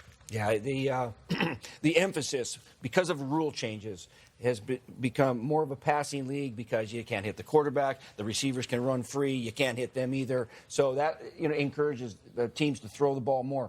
Bart Starr had 14 touchdown passes all year. Right. And so the emphasis was the running game. And the rules have changed that insist that we sling it a little bit more. By the way, you guys were asking what a 30-second commercial cost back then? Yes. $42,000. What do you think a 30-second commercial is going to go for in Super Bowl 50? $4 million? $4 million? $2.5 million. $5 million. Oh, $5 million. We're going to have to tap into TD or Antonio's bank account to help. I don't know. All right, don't go anywhere, even though Super Bowl I is officially over, because the post-game party was just beginning. Check out how Green Bay celebrated its victory in the inaugural game. And what really happened to the game tapes from Super Bowl I? There's plenty of theories on why they disappeared, but we have a pretty good idea what actually happened. And those pigeons didn't take them. Maybe that guy who flew off to Mars in that thing. It was a game that seemed almost an afterthought, played in a stadium that was nearly half empty. But it launched a tradition that now stands as the world's biggest single-day sporting event. It featured 14 future Hall of Fame players and 2 Hall of Fame coaches. A game that ended the most bitter feud in football history. No one has seen the game in its entirety since the day it was played a half-century ago. Until now.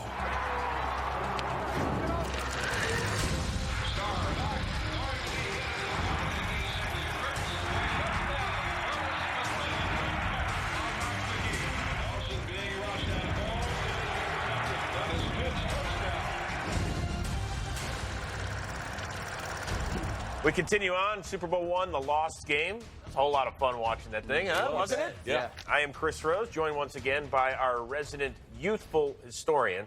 I know that sounds somewhat oxymoronic, but that's what we're going to go with.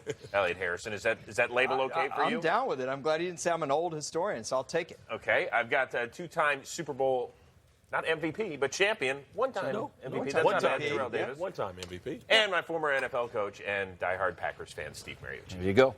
Ready to relive it? Let's do it. I've got a shot sheet. Yeah. I've got highlights of Super Bowl I. Let's do the highlights, Chris. This is like the top of the career. Here we go. Out in the Coliseum where there were 33,000 no-shows. But that's okay. That's okay because we saw it on television. Bart Starr, Max McGee. Look at that. He comes off the bench for Boyd Dollar, scores the first touchdown on a 37-yard touchdown pass. And once again, it wasn't called the Super Bowl then. It was the AFL. But that was a one-handed catch, by the way, too. How about Jim Taylor? Vicious runner out there. I mean, Jim Taylor, fullback. I mean, this guy is a physical runner. That's a great little play right there. Gets upfield, scores a touchdown. Game high 56 yards on the ground. Len Dawson pressured all afternoon by the Pack. This one led to the only turnover. Willie Wood with the INT. Chris, anywhere on your shot sheet does it say Vince Lombardi loving it? No, I'm looking. Television humor. I'm looking. I got it. So he returns it inside the 5. Eventually led to a Pitts touchdown. And then Starr to McGee again. That's like a little flow pass right there. Flow pass left looked like. Yeah, from the play action The pass. Packers and Vince Lombardi breathe a sigh of relief. 35-10 is your final. And the Chiefs, you'll remember, they actually outgained the Packers in the first half. They were held to fewer than 60 total yards, however, over quarters 3 and 4. So why don't we hear what happened in the locker rooms and with the celebration afterward? Here is the commissioner of the NFL, Pete Rozelle. Commissioner Pete Rozelle of both leagues, by golly. Pete, you must have been pretty satisfied with this afternoon game. Oh, I was very much. I just thought it was a tremendous show, Pat. I had your monitor and could hear your comments during the game, and I thought the color was great. And Green Bay was what we've known them to be, a very solid, fine football team. And I thought that Kansas City, particularly their defensive line, did an outstanding job. The great observer of football that you are, of course, in addition to your other many duties, do you think this is indicative, the 35-10 score? Is that indicative of the difference, or is one game enough for us to go by?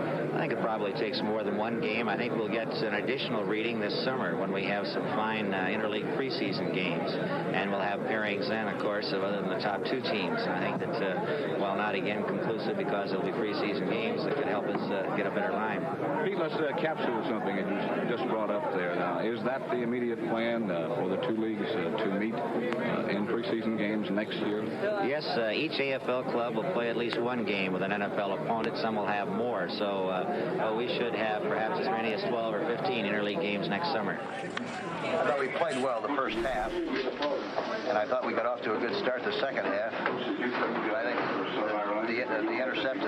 the interception on the 3rd and 5 situation seemingly changed the personality of the ball game. The star, I thought, was just terrific all afternoon at picking up the big 3rd down play. We got to him a couple times. Yeah.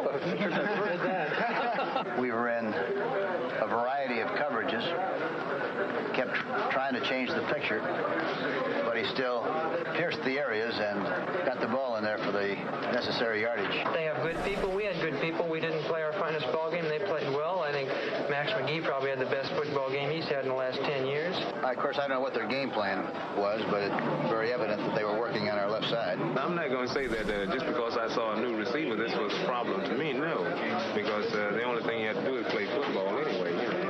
The second half, we just fell apart, but we know how well they can play. We knew that we just blew the champs. So we'll be back. We're pretty confident. We'll be back. Back to cornfields, huh? I love seeing the commissioner, Pete Rozelle, being interviewed, in a throng of people out there. It's almost like in the middle of nowhere. It's crazy. What else caught your eye there, Elliot? Well, Mooch, you talked about growing up in Green Bay and watching this. I grew up in Dallas, and I'll never forget my dad, when I was 10 years old, bought me Pro Football's Greatest Moments, and this was one of the games that I read about. And you never saw it. And so the takeaway for me is, wow, I'm actually seeing this. And also, I always thought the Chiefs just got blown out. But as we pointed out in the watching the broadcast, in the second half, after that interception, they had a chance to make some hay. They weren't able to capitalize. But it's not like Green Bay dominated this game from kickoff to gun. In the first half especially, the Chiefs were every bit in that ball game. That interception to Willie Wood, I thought, really turned it. Well, for me, the takeaway is Max McGee. And here's a guy with 4 career receptions. Well, 4 receptions that year. That year. I'm sorry about that. Comes into that game, 7 receptions, 138 yards, 2 touchdowns.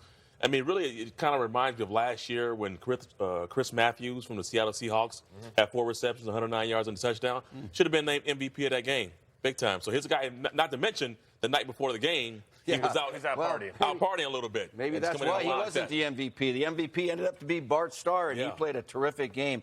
But the Packers showed us what their bread and butter is and was for the Vince Lombardi era. It was the Packer sweep, everybody. And they ran the Packer sweep about 12 times.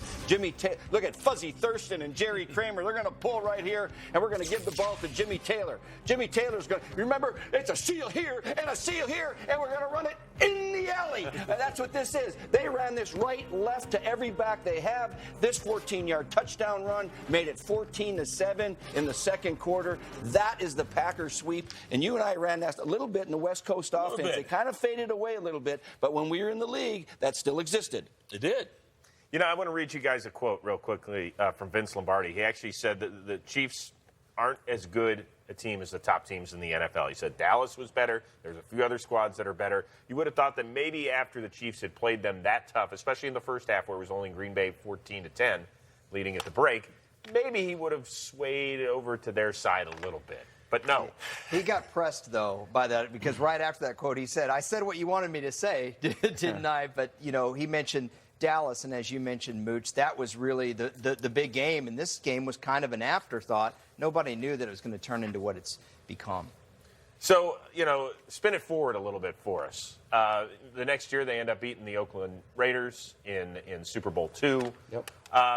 Did you see these leagues coming together and then eventually Foreman is one and there's no longer that separation between the leagues? Could you feel that coming as a football fan? Yeah, not as an 11-year-old kid. I didn't see that coming because I wasn't familiar with the AFL. But you knew that there needed to be a merger because there were a lot of great players in that other league. And the Packers were a very old veteran team. Kansas City was a young team. Super Bowl IV, Kansas City won it. And Vince Lombardi had retired by then after the second Super Bowl, and the Packers took a bit of a nosedive for a long time. So he got out when that team aged a little bit. But the merger was the right thing to do, the smart thing, and look where it's gotten this National Football League. It's second to none. All right, Mooch, you ready to talk to a couple of your idols growing up? Let's do it. Still ahead, Jerry Kramer and Hall of Fame linebacker Dave Robinson getting ready to join us. Well, do they have a little more respect for the Chiefs, even after they just beat them in Super Bowl I? We will get that answer and much more when they join us. Don't go anywhere.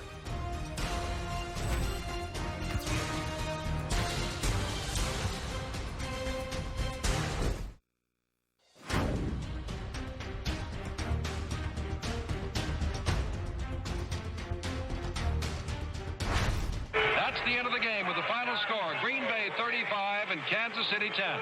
And of course, this game meant so much. It meant the National Football League for the first time putting its prestige and its experience on the line against the 7-year-old American Football League, which for years has wanted to do just that. And little Stevie Mariucci was up there in Iron Mountain, Michigan, all the way up there in the top part of the Michigan hand right Just north of Green Bay, okay? But you were excited was the point, right? Oh, boy, was I excited. Yeah. I was 11 years old, and I was a diehard Packer fan, I mean, from birth, okay? And that game was huge. All their games were huge to us. Well, we're like the Oprah show around here, so we make dreams come true. You ready to talk to a pair of living legends? Really? Yes. Who are they? Jerry Kramer and Packers Hall of Famer Dave Robinson. Good enough to join us. Gentlemen, first of all, so we just saw you win Super Bowl I. I'm curious, was it more of a relief for you, Dave, or was there a sense of euphoria as well? Both. I tell you, the pressure was off. Vincent put pressure on us all week that we had to win that. Well, 2 weeks, we had to win. He kept reminding us of the fact that when the Cleveland Browns came into the league, they beat the then world champions Philadelphia Eagles by a score of 35-10, and what embarrassment was to the league. And he said he was not going to be a part of, nor allow us to be a part of another embarrassment to the National Football League. And this was it. To me, that game was the one and only Super Bowl. The rest are just championship games. That was a super game. It was just the hype was so big and the excitement was so big, and I can't explain how it felt to be in the Super Bowl. How it felt to finally play the AFL and the Kansas City Chiefs, who represent the AFL very well for the first time. It was one of those situations where the country was divided. My barber, who I grew up with from 4th grade, who would cut my hair, when I got back home, I found out that he had bet on the Kansas City Chiefs. He figured any team that I could play for couldn't be that good. Jerry, did you sense that the pressure, Vince Lombardi was getting calls or whatever from other owners and different places around the league saying, hey, we got to win this game. We can't let the AFL start beating us right now because we are the dominant league. Did you sense the pressure that Vince Lombardi had on him in practice or before that game started? Yeah, Mooch, he transferred some of that pressure to us because he was under a lot of pressure. The owners in the NFL were calling him and telling him he not only had to beat the Kansas City Chiefs, but he had to beat them badly, and he was carrying the standard for the NFL. So he made our fines $5,000 for sneaking out instead of $500, and that kept everybody in except Max. And Gifford and I were talking few years after the game, and he said he was pretty cool. He was doing some work beforehand, and he did an interview with Coach Lombardi, and he said he felt pretty good about things till he put his hand on Coach Lombardi's shoulder, and Coach Lombardi was shaking like a leaf. So that made him nervous. But for me, the game was the week before and the week before, the Ram game and the Cowboy game. And this game was more of a let's do a job, let's get it done properly, let's do it well, let's not embarrass ourselves, let's take care of business. But I wasn't as nervous about it as I was about the Ram and the Cowboy game. Well, I think the public, as a fan, I guess I'm talking as a fan, public perception was that the Packers and the Cowboys were the teams to beat, right? And so you had this pressure and just talk about it the first time you turn that film on. Here's a team that you're unfamiliar with, and you look at these Kansas City Chiefs. Guys, they were much bigger than you up front on both sides of the ball. What was it like when you turned the film on for the first time? Well, we were watching the films a few nights before the game, and two of the Kansas City Chiefs safeties ran into each other and knocked each other down. And Max McGee, as was his wont, was sitting in the corner, and he goes, "Da, da, da, da, da, da, da, da, da." And so you're right, Mooch. We didn't know who we were going to play. We didn't know how big Buck Buchanan really was. We didn't know about Johnny Robinson, E.J. Hollop, and Bobby Bell, that they were fine football players. So we kind of entered that game okay, we got a job to do. We're the Green Bay Packers. We have our pride. We are going to do a good job. But they turned out to be a lot better football team than I anticipated personally. You know, from the defensive side, we always had faith in our offense. They were going to put points on the board. But you remember, this Kansas City team was a juggernaut. They were coming with formations we had never seen before, and they had a different type ball. We were used to that split formation. And Herb Adderley, who had played with Fred Urbanus at Michigan State, every day he kept telling what a fine tight end he was. He was possibly one of the best tight ends in the league. And I we had a lot of pressure because we knew that we had to somehow turn off the faucet. We had to stop this great Kansas City Chief team from scoring a lot of points. And we said we could just hold them. We had faith in our offense to score at least the 25 or 30 points it was going to take to win that game. But it was just a tremendous game, and it was something I always remember. Before the game, my wife said she wanted to come to L.A. to see the game because it was going to be the first Super Bowl. And she said, someday this game will be bigger than the World Series. And I said, nothing's bigger than the World Series. Well, had she lived, she would tell you today, this game is bigger than the World Series. It's a 2-week affair now. That was one smart woman, no question about it. Guys, I'm curious. We just had the Hammer, Fred Williamson, with us in studio here. And before the game, he was running his yap a little bit and saying he was going to take out a couple of the Green Bay Packers. Jerry, I wonder if that resonated with you guys in the locker room at all. The Hammer said that he had a blow delivered parallel to the Earth's surface with such great velocity that he had personally been responsible for cracking 15 helmets in the NFL. So we decided that if the Hammer put the hammer on one of our players, then we were going to put the hammer on him. That Bart and one of the guards were going to go one way and the other 9 guys were going to go visit with the Hammer.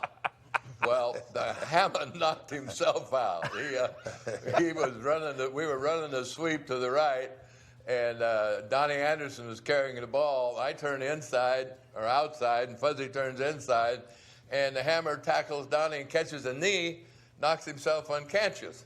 So everybody was wondering, who got the hammer? Who got the hammer? I remember Wood saying, who got the hammer? The hammer. And finally, we decided, because Donnie had signed a $400,000 contract that year, or the year before, that maybe Donnie had hit him with his purse. Oh, boy. Oh, boy. All right. Hey, boys, before we let you go, I noticed that each player on the winning Green Bay Packers received $15,000, which back in January of 1967, that wasn't chump change. That was pretty good. Did we go out and celebrate afterward? You know, if you've counted the playoff money the week before against the Cowboys and the week before that against the Rams, it equaled our salary in a lot of cases. It doubled what our yearly income was. So it was a really big thing for us, and it was a very important thing to win that game because that money was, very important to us. It's not quite like it is today, but we were acutely aware of the purse and the size of the purse and what it would do to our yearly income. In my case, that money was a big thing for me because I'll tell you, I was making $35,000 a year.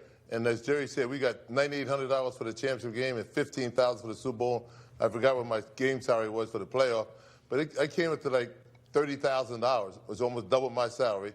And my wife spent $20,000 before the game, so I had to do something. And someone asked me, "What's your biggest memory of the Super Bowl?" I said, "My biggest memory was getting those 2 checks in the mail in April and going into the bank and gave them to the banker. And he looked at them. almost $25,000 in checks, and it didn't bounce. It was the biggest field in the Super Bowl right there. I tell you. Hall of Famer Dave Robinson and Jerry Kramer, thank you very much for the time. Thanks for sharing these great memories. We greatly appreciate it. Thanks, guys. Great to be with you. All right, guys. Still ahead, we are here to find out what exactly happened to the broadcast tapes from CBS and NBC. Did somebody misplace them? We sent our best guy to get to the bottom of the NFL's biggest mystery from the 60s. That's coming your way when we come back.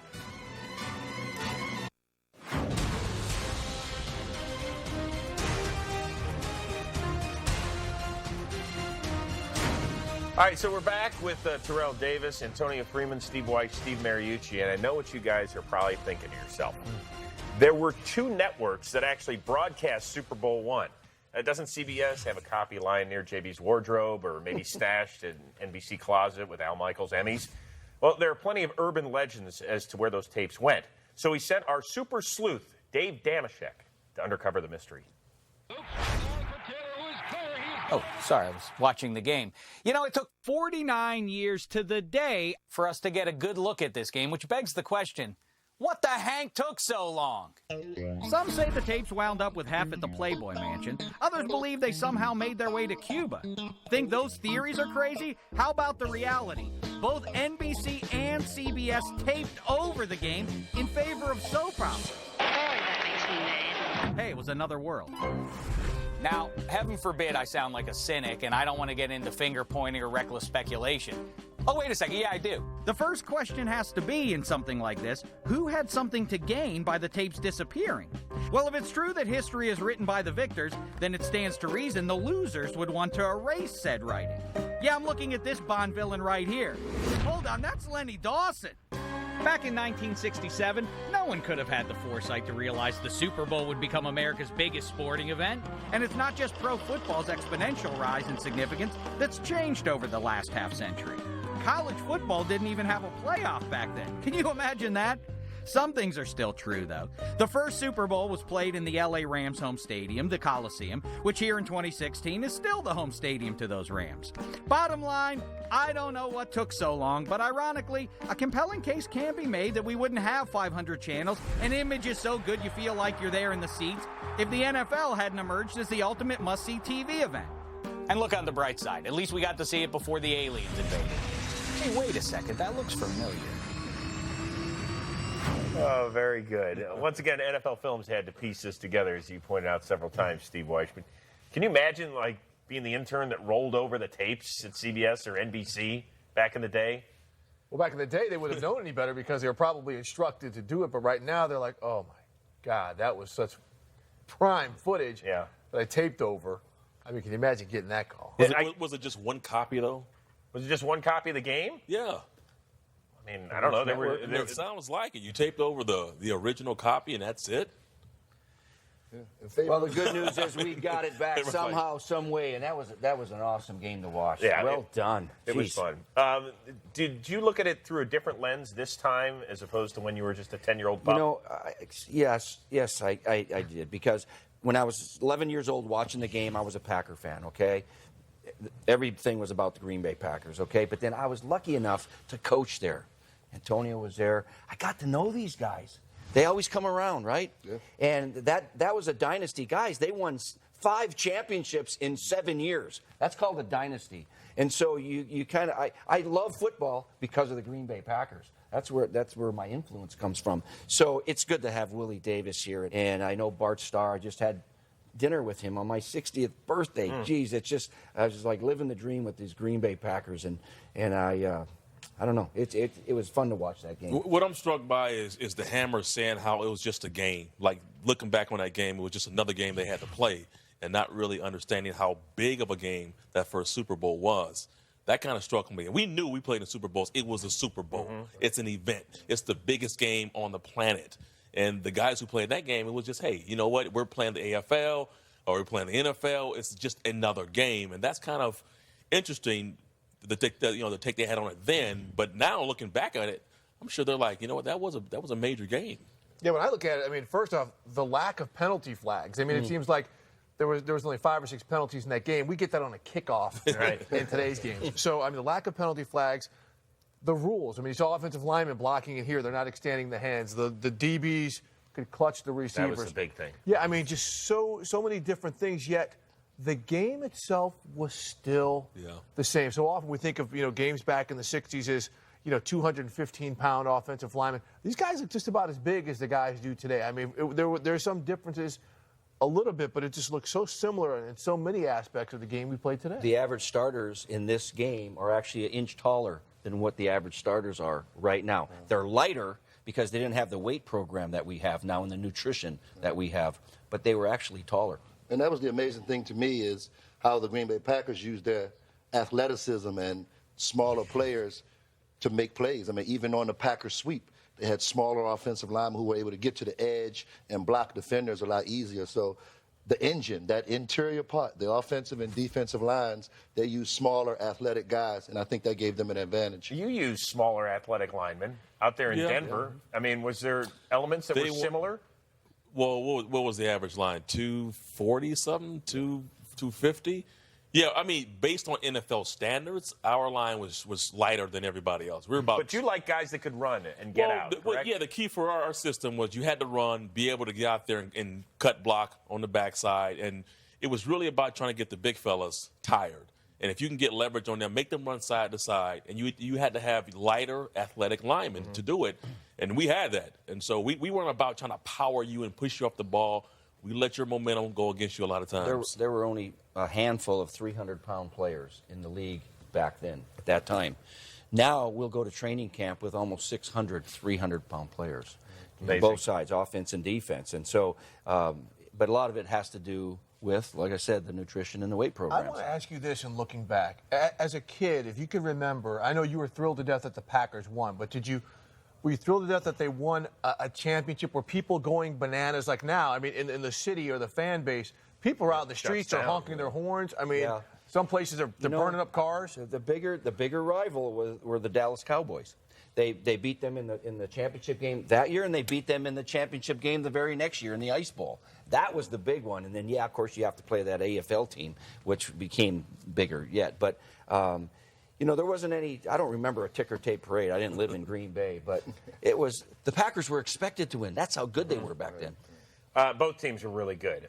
6 eventual Hall of Famers on the Kansas City side, another 11 on the Green Bay side. And so that got our tandem thinking of DJ and Elliot Harrison about ranking a few of those guys.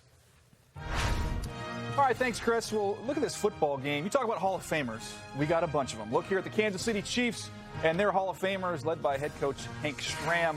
Quite a list of names right there. Now we look over at the Green Bay Packers. Look at how long that list is. Wow. Look at the names. Vince Lombardi, Ray Nitschke, all the way down. Bart Starr. We got a bunch to choose from. Yes, we do. Over a dozen, my friend. We're going to have to do some choosing now because, Elliot, you're in my world.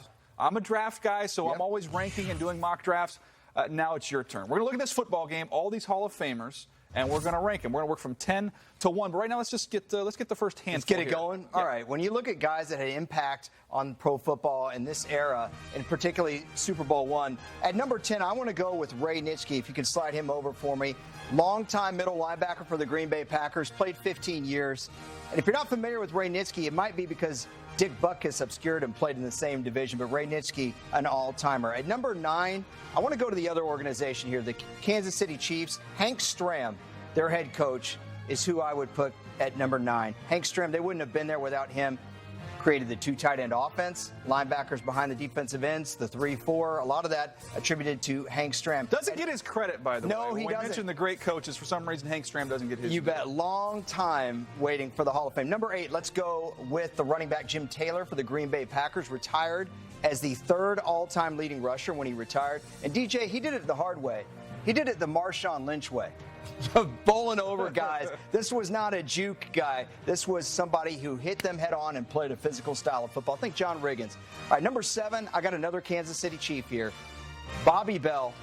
What are you looking for in a 3-4 edge linebacker? I want somebody to get after the quarterback. Get after the quarterback, tall, right, long, fast. Yep. You bet. He had all those things, and he could drop in coverage, a lot of interceptions. Bobby Bell would be your number 7. And number 6, cover corner. If there was a guy in the 60s who was the best cover corner, I would say it was Herb Adderley.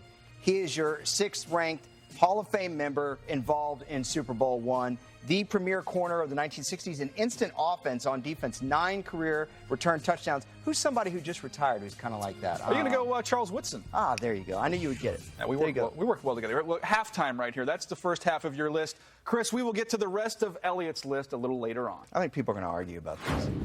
All right, guys. Coming up, find out why Vince Lombardi was a little ticked at the NFL leading up to Super Bowl I. That's when our resident historian joins us. Coming up. What the hell's going on out here? Come on out there, put your shoulders in there. If you look at this play, what we're trying to get is a seal here and a seal here. Sports reporters and newspaper guys, their first question, hey, Sable, how many cameras you cover in the game? How many cameras? Well, we started with 5 because it was very expensive to shoot these games. It was easier than a regular season high rivalry game. I mean, you know, there weren't that many people on the sidelines. So make it 18 Hall of Famers present at Super Bowl I, along with Ed Sable, who, of course, the founder of NFL Films, changed the way we view the game. And there will be NFL Films cameras all over the place in Santa Clara, California for Super Bowl 50 coming your way the first Sunday in February. All right, Elliot Harrison, I joked that you were too young and with not enough gray to be a true NFL, AFL historian, even though you know an awful lot. But that's okay. I understand. We brought in somebody with a little more, let's just say, salt and pepper to their look, Ray Didinger. So there you go. You were a teenager in the Philadelphia area when they played Super Bowl I, correct? That's correct. Okay. Now, I imagine that if you're from Green Bay or you live up there, you play football up there, you would love to go to a place like Santa Barbara, California during the month of January. But Vince Lombardi hated it. Why? He hated it because he felt that it was going to disturb the focus of his team. He wanted, this is the team that was from Green Bay and playing in Green Bay, and he didn't want them in the week before this big game playing in a place that was too picturesque. He didn't like the water. He didn't like the mountains. He didn't like the nice weather. He didn't like the facilities. He said, I didn't want to be in a place like this. First of all, he didn't want to come out a week early. He fought Rozelle terribly on that. He wanted to come in the day before the game. And they said, no, Vince, you got to be here for a whole week to promote it. And then they put him at Santa Barbara, which was far too pretty for Lombardi's liking. So the whole week was really a whole week of angst for Lombardi. And you guys made a very good point during the show about how fraught with anxiety Lombardi was about playing this game, because he had never seen the AFL until the week before this game. Until he started studying film for this game, he had never seen the American Football League. But when he started watching the film, he realized, he said, you know, these Kansas City Chiefs, they're pretty good. And he realized at that time that this was going to be more of a football game than anyone expected. Hey, Ray, there's a lot of talk about Vince Lombardi. He wears that little shirt with the short sleeves and the tie. But what's the story behind the tie that he wore in Super Bowl I? Well, because he was so nervous during the game, Vince pulled the tie down and kept pulling on the tie and pulling on the tie, so that by the end of the game, when you see a shot of him, he has pulled that tie and the knot so taut that the knot was about the size of a marble. And when he got in the locker room and tried to untie it and take it off, he couldn't. And he had to call the trainer over with the tape cutters to cut the tie off. So that first Super Bowl, we had talked about it. You know, Steve was talking about how the Packers' big rivalry was with the Cowboys. Do you think that at that time, talk about Super Bowl I, Super Bowl II, that really the respective championship games in each league were the bigger game for those teams than the actual Super Bowl was? They were bigger for the Packers, because they felt like the players felt like they had won the championship the week before by beating the Cowboys. But for the Chiefs, it was a different proposition, because the Chiefs were playing for the respect of the American Football League. The Chiefs came into this game with a lot more they felt like to prove. Lombardi, however, was the guy that was sort of caught in the middle, because, as Steve was saying, not only was Vince aware of what was at stake, but the other owners in the league and the coaches in the league were sending him telegrams and letters. You know, the Maras, George Halas, all of these guys were saying, you got to win this game for us. And Lombardi was so aware of having built up this Green Bay dynasty, this Green Bay mystique that he had spent a decade building, that his feeling was, if we lose this game to a team from a league that no one takes seriously, everything I've spent a decade building is going to just fall down all around me. I'm shocked, Ray, that you said that Lombardi was nervous and uptight about this kind of game, because the perception is that he was the man and he would divide and conquer, right? And you mentioned the owners and other coaches, really put some casual pressure on him that he took to heart. in having to win this, having to win it, and not just winning it, dominating the game, right? Oh, yeah. And he had to do it the next year, too. It really didn't change, did it? No. No, it didn't. It ran right into the next year. And next year he had to come back with a somewhat different team. This was the last game Jim Taylor played as a Packer. Jim Taylor next year was with the New Orleans Saints. Yeah. So it was a team that was sort of in transition. It was a great team that was aging, as you had mentioned. And Vince kind of knew the run was coming to an end here. But he didn't want it to end by losing to the American Football League, a league that almost everybody in the National Football League cities and pretty much across the country called Mickey Mouse. They called this the Mickey Mouse League, to the point where you saw the photograph during the show that the trainer in the locker room when they were taping guys before the game wore Mickey Mouse ears. Very quickly, did they even celebrate in Green Bay? Because we watched the end of the game and TD said, "Where's the confetti? There were a couple handshakes and they hit the showers." That was it. Was this a big thing in Green Bay or not? No, not really. It wasn't. The people didn't really understand the magnitude of this. But I think the big takeaway from this one, Chris, is people came away from this game knowing that the Chiefs are a lot better team than people thought, that the American Football League was probably better than people thought, and they played a very entertaining style of football. Yeah. And I think the merger, at this point, this game, even though it's 35-10 and you look at the numbers, you think, oh, it was a blowout. Anybody that watches this game knows it was not a blowout. And you could kind of see the future of football was really going to be these two leagues merging and going forward. Ray, thank you so much for your time and insight. We appreciate it as you put together a great packet for us for research, because it helped a bunch of guys that weren't around, or guys that were around as well when Super Bowl I was played. Good job. Thank you very much. It's been a pleasure, Chris. All right, still ahead. Elliot, not to put any pressure on you, but you got to help us out. The top 5 Hall of Famers that played in this game. You got to name them. Coming up next. A lot of Hall of Famers in this football game. We see here the ranking from Elliot Harrison working 10-6. Nitschke down to Herb Adderley. And now it's time to get to the top 5 of this list. A lot of Hall of Famers to choose from. Some good names going to get left off of this list. Yeah, there are, but there's some good names that are about to go on. Let me tell you right now. We're going to start with number 5. Why don't you drag over Len Dawson for me?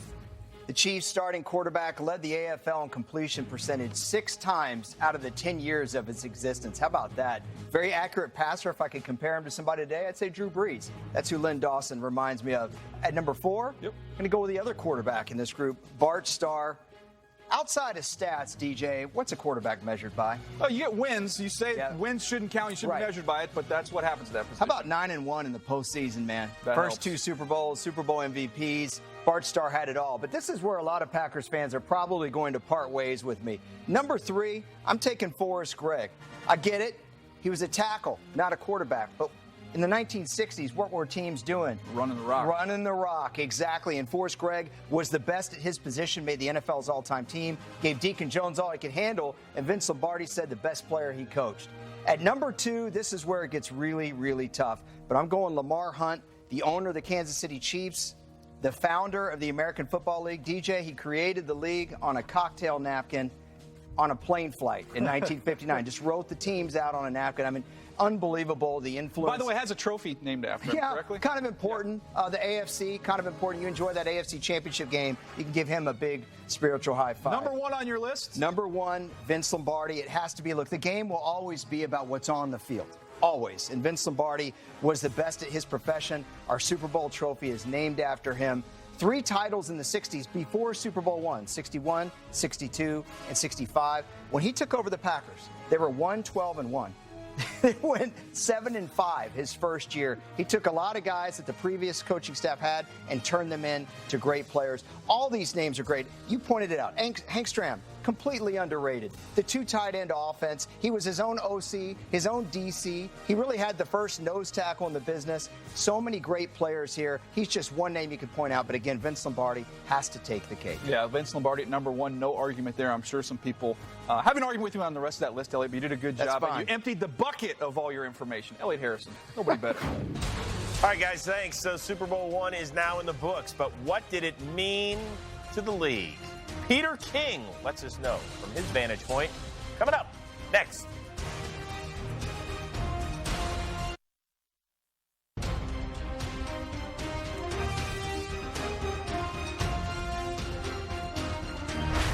You know, when you talk about the impact of Super Bowl I on football and, quite frankly, on America, you know, I'm sort of reminded of when we look back at the 60s and you think, well, if you were alive in the 60s and you were thinking about the Beatles or you're thinking about the Rolling Stones, you were thinking, wow, what a great group this is. The Beatles, they're really good.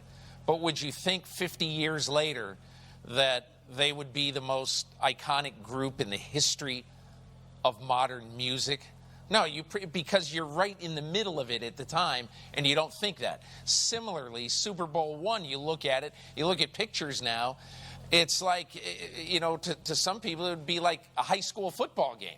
There's so many seats available in the stands in Los Angeles that day, but the meaning of the game itself and what it means to today's football, it just can't be measured because of the impact that the game growing over the years has meant to the league as well. Peter King with some impressive words there, obviously. Listen, here we are a half century later, and the Super Bowl means the world. You know, it's basically a week-full national holiday for all of us around here. It's big. So, final thoughts on the game for you, Elliot? You know, at the end of the day, football is football. And no matter all the pomp and circumstance of Super Bowl 50, there's still going to be a game that's got to be played. And I saw a lot of plays out there that those guys could have played today if they had the training, if they had the weightlifting, the nutrition, Steve, like you pointed out. It's still a football game, and it was great to watch. What I noticed was the touchdowns, right? You didn't see the touchdown celebrations like you do now. There was no saluting? No salute. Well, the salute was good. You can keep that. There was no saluting, but there was no dancing. They just hand the ball back to the ref, and that's pretty good to see those guys doing that. That's an improvement. You know what's the same, though, guys? We talk now about a quarterback-driven league right now, huh? Mm-hmm. And you know who the great quarterbacks are. But in watching that game right there, hey, Len Dawson's a pretty darn good quarterback, moving him around, an athletic guy, Hall of Famer, and the great Bart Starr. He was the Super Bowl MVP, 16 of 23, 250 yards. There were 11 out of 15 in third down conversions. He was the star, and he was the MVP of the next Super Bowl, too. And he was my hero growing up, and he delivered. Once again, thanks to NFL Films for recreating this and putting it together because it allowed football fans like us the opportunity to watch it. Super Bowl I from start to finish, something that hadn't happened since January 15th of 1967. Here's the good news. Super Bowl II is apparently incomplete as well. So if the Packers are in it, I'll do it with you. Well, the good news is the Packers beat those Raiders. Yes, they won as well. So start doing your research. Maybe we will reconvene I'll be a year from older. now. You'll be a year older. Might have some grays. Yeah. I got a few. Or maybe TD will have some hair. You never know by then. So once again, for our cast of hundreds around here, including Elliot and TD and Steve Mariucci, I'm Chris Rose.